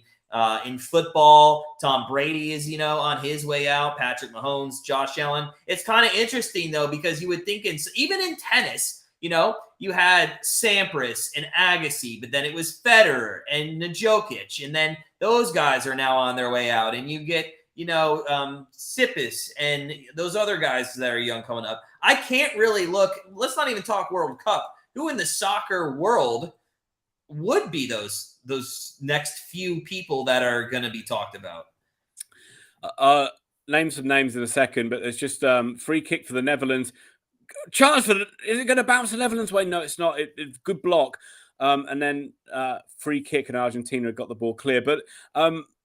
Horrible tackle on Gakpo there from Argentina, which brought to that free kick to the Netherlands. Really scissored motion tackle, which are the sort of tackles that you can bring red cards, but he gets away with a yellow on that occasion. But he, I would say, if you look at, depending on if they make it, you've still got Mo Salah. You've still got Sadio Mane, who I wouldn't know. But again, I don't know. They don't compare in terms of box office, I don't think, to certainly Messi, Ronaldo. Well, that's because who they play for. I mean, Salah plays for Egypt, you know. Yeah. I mean, and Senegal, and they're huge. They're huge domestic football stars. Potentially, from an England point of view, potentially there's a guy they got in midfield, Jude Bellingham. He could, next 4 years, he could really be a star, but I don't really want to put that mantle on him. A lot of people are saying that Richardson from Brazil, maybe Richarlison. Richarlison. Oh, we're missing some action here. Argentina go close. That's a really nice little move from Argentina. Get into the box, cut back, and it's actually hit Van Dijk. It looked like it was going wide anyway. But for a minute there, I thought that was going to go into the bottom corner. But Di Maria, Di Maria, I'm surprised he's not played a bit more in this game, is going to take the corner for Argentina. I've seen very little of Messi in the last in this extra time period, and Holland can just absolutely smash that ball clear. This German guy they're going on about, Musala, probably saying his name wrong. They really think he could be like this superb star. There's a Spanish guy called Gavi. Mm-hmm. They reckon he's going to be pretty special. What about that Ramos guy on Portugal? Is he young? Yeah. Well, this is kind of like that's the first we've seen of him, really. Yeah. Chance on the edge of the box for Argentina. It's deflected, and it goes over the goal. I thought that the goalkeeper was scrambling there. It was deflected down off a centre back's leg, and it just goes over the bar. But for a minute there, I thought the goalie was beaten, and then I saw the next ruffle. But it was over on top of the net. This is playing out exactly. By the way, can I just say there's been 4 corners in like the last, and I'm not going to get into it, but anyways, this is playing into just exactly what we're talking about, where with about 5 minutes left, somebody's going to try to take over. I can't believe that didn't go in. It's Argentina, though, who are coming on strong at the end as Di Maria gets another corner. As that ball is deflected behind. That's unreal how many corners have been in extra time. I knew corners were coming late in the game somehow. 5 corners in the last 15 minutes. As we head into the last offerings of this one, good header from the corner, but that's over the top of the bar. And Holland breathe a sigh of relief as they can just try and take the sting out of this, as Argentina have been in the ascendancy for the last 5 or 6 minutes or so. I just can't. Maybe I'm just not thinking of any names or anything, but I'm just not thinking of any, like, nothing comes to mind in terms of like Messi or Ronaldo. People always say he's the next Tiger Woods, he's the next Tom Brady. Nobody's being said they're the next Neymar, they're the next Ronaldo, they're the next Messi. Yeah. No, I agree. I actually agree with that. There is maybe a bit of a, not necessarily a dearth in the quality, but maybe not the actual star power. Yeah. Did that go off of Van Dijk's face? It might have done. Holland are coming up the other end, though. Good ball in, but that is picked off and then dropped, but picked up again by ex-Oxford United, Emi Martinez. It's pretty clear that Netherlands are playing for penalties, and Argentina in the last 4 minutes is going to want to have a chance to not go to penalties and that's smart, but again, why spend the first 15 minutes kicking the ball around, not caring if you don't want to go to penalties? That's just another problem I have with these teams. Yeah, extra time is a bit dull like that, but it's Scott's just asked you a question, Matt, about betting that you might want to answer in a second. Oh, no, Scott, they don't count. No. I don't know if you were in here a few minutes ago, but the over hit, the corners lost. No, they don't count. It sucks. It does suck. But, five late. We knew they were coming late. It just was too late, for sure. Yeah. There's the odd moment where Holland kind of nick the ball off them and maybe start a counter-attack, but generally it's Argentina who look the more likely that are going to create a scoring opportunity. But Holland are doing a pretty good job of getting bodies in and around them, and they win the ball back. And they might start a counter-attack here. They've got a 2-on-2. If they can move this quickly, they might be in on goal. But lovely little bit of skill. Got a chance to get across in the box, but it's not a good ball. And Martinez comes out and grabs it, and maybe he can start Argentina off on a bit of a counter-attack, but it's not moving the ball very quickly. It may look like although the beautiful bit of skill on the edge of the box and a great shot, but saved by Noppert in goal. That was actually a really beautiful turn on the edge of the penalty area by must be one of the subs that's come on for Argentina. I haven't written it down, but he absolutely is either Van Dijk or Ake turned away from him brilliantly, created a bit of space, great shot, but comfortably enough saved by the Dutch goalie. But it is Argentina coming forward again, literally into virtually the last minute or two of the game. Might be the token additional minute added on at the end of this one. But it's Argentina with late surge of attacks, and the Dutch just keep shutting the door on them, keeping them at arm's length. But they get a little pocket of space on the edge of the box and a shot, but that has gone wide. And it was Messi. It was Messi who got that little bit of space. That looked like that was going to be the fairy tale ending, but he drags his shot wide. It does go out for a corner though. So Argentina will have one final chance to get this ball in. Di Maria with the corner. It's a good corner. Actually, wow, did he go for goal? It's like he took a shot from the corner, and that's curled in, and the goalie's had to palm it behind. He made a bit of a meal of it, the keeper, but he does get it behind. Ridiculous how many corners there have been. Space on the edge of the box for a shot, and he's hit the post. And I think that's Messi who's hit the post in injury. No, it's Fernandez. Enzo Fernandez, who's hit the post in the last seconds of this game.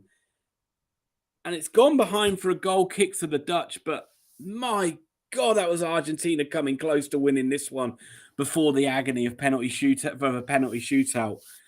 And wow, annoyingly, we saw a lot of corners.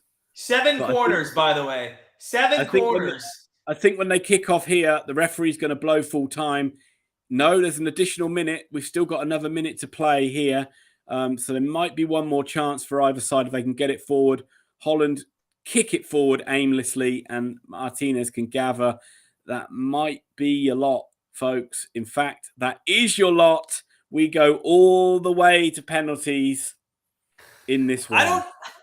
Ian, I'm gonna beat a dead horse. I don't know why these teams, and I'm yelling at Argentina right now. I don't know why these teams wait until the last moments to take it into what I call a 50-50 shot. Yeah, it's a coin fucking flip. It's ridiculous. Absolutely ridiculous. They always call penalties. Penalties is always considered a lottery. So again, yeah, you're right. It's that. Again, coming up with a thing of sides struggling to find that balance between attacking too much and getting picked off at the other end. I can't really put any logic to it really. And it is a bit of a baffling one when you see them, because it looked like Holland. It looked like if Argentina had another 5 minutes, then they would have created 2 or 3 more scoring opportunities. Well, but that's again in the first 15 minutes of the extra time. Why don't you have any? If you're doing that, Netherlands they're not gonna counter off that shit, because you have them so crammed and defending that there's not going to be a counter opportunity there for them. I just do want to point out that we did hit the over in the game in full time, and technically I was correct on the corners. It just didn't happen in the first 90 minutes. There were 7 corners in the last 15 minutes of extra time. Crazy. But we do go to penalties, and I don't know much about the strategy of the penalty taking. I'm sure, Ian, I want to know your opinion. Where do you put your best penalty taker? Like, where would Messi go? Like, number 3 is where I would put him. There's been different views on it throughout the years. Generally, it's been you get your strongest penalty takers up front. first, and you try and get as many goals, get as many penalties scored as you can, and just hope that your goalie can pull off a save. And then hopefully somebody can just like stick one away for the win or whatever. But generally, it's like get your best players to take the first 2 or 3 spot kicks. Ronaldo, as he does, always liked to take penalty number 5 because he liked to be. His view was, if it comes down, he wants to be the guy to win it. He wants to be the clutch finisher. But I think most people would rather their best penalty takers step up first, rather than, because you might have already lost by the time the 5th penalty comes around. So that's why I said 3. Put Messi at 3. Yeah. Although I will say, this, in my opinion, has been an unprecedented, literally, World Cup in missed penalties. I mean, the goalies have come up huge. We have not seen penalties even go to 5 yet. We've seen some really weird penalty techniques where usually you would say in a high pressure situation like a penalty shootout, which is very much unlike any other's time on a football field. It's like you run up, you smash it as hard as you can, either down the middle or in a corner. But there's a lot of these players just seem to take very casual run-ups, walking up to the ball, trying to like get the goalie to sit down or move one way to put it the other way. It's in some really poor, soft penalties. Croatia took some fantastic penalties. We saw, was it Japan the other day? Just awful. Nonchalant? Awful. Yeah. Awful penalties. Awful. Bad connection, soft. But the players weren't running up with any conviction. That was the weird thing. But here we are then.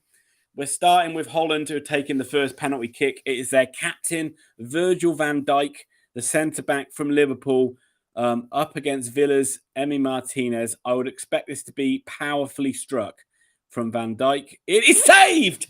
It is saved! It is not a good penalty. You're going to see it, Matt. He's taken a very, very short run up to the ball. It's only 3 steps, so he's limiting the amount of power he's going to be able to get into the ball. I think this is what you would call a good height for a goalie. I think this is the 3rd straight penalty situation where the first one's been saved. Yeah. Usually you'd want to win the toss and go first, put the other team under pressure, but that hasn't played out a lot in this tournament. But you see Messi stepping up to take penalty number 1 for Argentina now. So both captains going head to head in this one. But yeah, a very, very weird penalty decision from Van Dijk. Didn't get good power on it, didn't get good elevation or on the ground, so it made it easy for the keeper to save. But here's Messi up against Noppert of Netherlands, and you don't need to worry about his technique. Of all the players I just talked about where you need to run up and hit it with conviction, those rules don't count for Messi. He can just do what he wants. And he just walked up to the ball, put the goalie the wrong way, and Argentina have seized control of this penalty shootout in the early stages. Holland need to score this one, you think? Oh, man.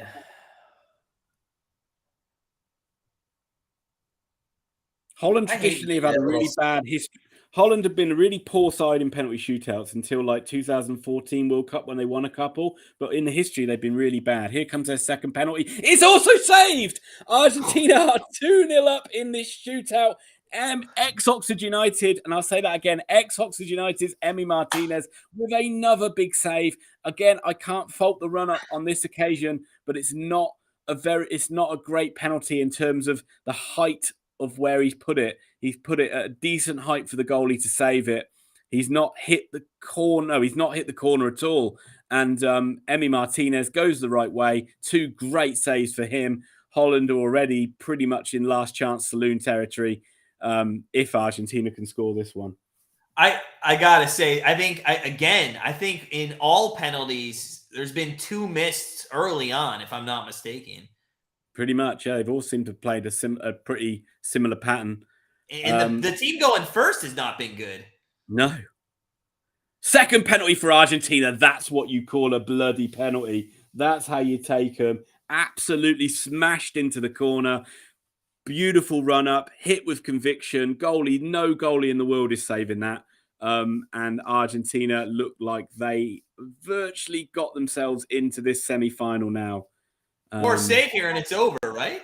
No, Argentina need to score another one, but I mean, essentially, it's already over. Yeah, I mean, if you pretty have much. if you have a 2 penalty lead, Yeah. I mean, that's, by the way, Holland have to score this. They have to score this one. If this one does, Paradis' penalty was beautiful, by the way. That hit the side of the net. I mean, that is a first class penalty, and basically any penalty that goes in is a good one. But that is how you want to take it. Yeah. That's a good penalty too. Holland do get their one on the board. That is, I'm not even going to say his name because I'm going to say it wrong. But Martinez choosing to stay in the middle on that occasion, and penalty takers whips it into the corner. So Holland do get on the board. If the Dutch keeper can come up with a save here, or there's a bit of a choke from the Argentina player, it could open the door still for the Netherlands. But puts pressure on. You just want a calm. This is where if I was taking this one, I'd be tempted to just smash it as hard as I can down the middle. I do like Martinez thinking there. I actually liked him staying home on that last one. Sends the goalie the wrong way, and Argentina are on the hill, if you like. They are virtually there. It does look like, and by the way, guys, we will be back on Tuesday. This is our only one we're doing for the quarters. We'll be back on Tuesday. It'll be the winner of this in Croatia. So it looks like Argentina, Croatia, and then Wednesday for the other semifinal, which is still up in the air. Up in the air. Pretty much going to be England, Morocco. Yeah. Here we go then. Here we go. Fourth penalty for the Dutch, trailing by 3-1. This one has to go in or it's all over. Steps up, lovely, into the bottom corner. Where were these penalties earlier on? Again, Weghorst has stepped up clutch for the Dutch. Scored 2 goals, scored the penalty, and is now trying to fight the Argentinian goalie. And it's all kicking off again. There we go. No, it's not. Players running in from either side. Now they're running back. But this is it. Argentina score this one. That's the game. Can we get a bit of late drama? Are the Dutch going to come back and do another late surge in this one? Why do you talk shit there, by the way? Oh, fuck nice. This is where just stick it. Just literally put it away. Running up centrally to the ball. Very long. Right, here we go. Here we go.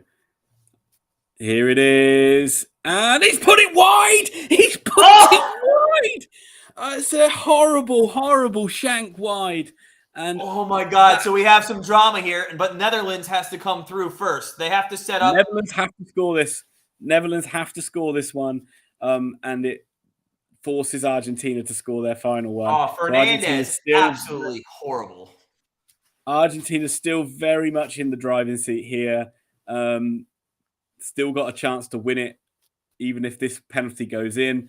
But this penalty has to go in for the Dutch. And let's see, run up to the ball. Oh, very calmly done. He puts the goalie the wrong way, man. That's Luke de Jong. These are when those little fancy, tricky run-ups do work. They do look pretty good, I must admit. And he's put the goalie the wrong way, and he's forced Argentina to have to score this one, otherwise we're going to sudden death. Another referee brandishing yellow cards. It's all getting still brandishing yellow cards, which seems a bit weird. But hey, this is nervy. I'm glad England aren't involved. Yeah, wait till tomorrow. No, they'd have already missed theirs, so this would already be over. In all honesty, if you get to penalties tomorrow, you should be thrilled. Give me a break.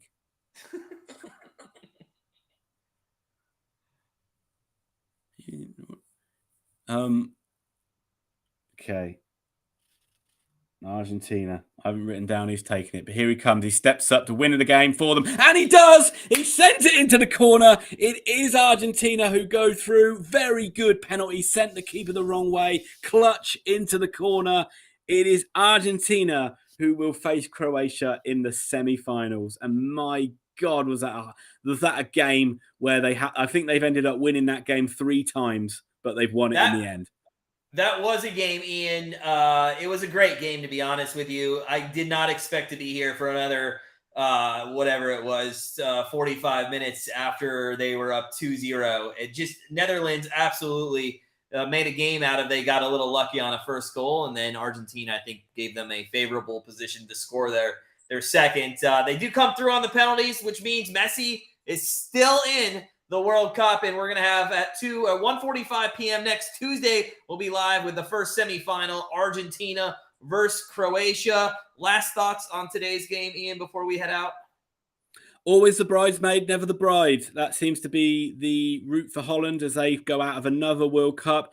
The fairy tale of Messi winning this World Cup continues. Is it going to be Messi versus Ronaldo in the final? Well, it's still on, isn't it? But look, this game came good in the end. Thanks for being with us. I'm going to start already getting nervous for tomorrow, and I'll see you for the semifinals. Thanks, Ian, as always. See you guys next Tuesday for Argentina and Croatia. And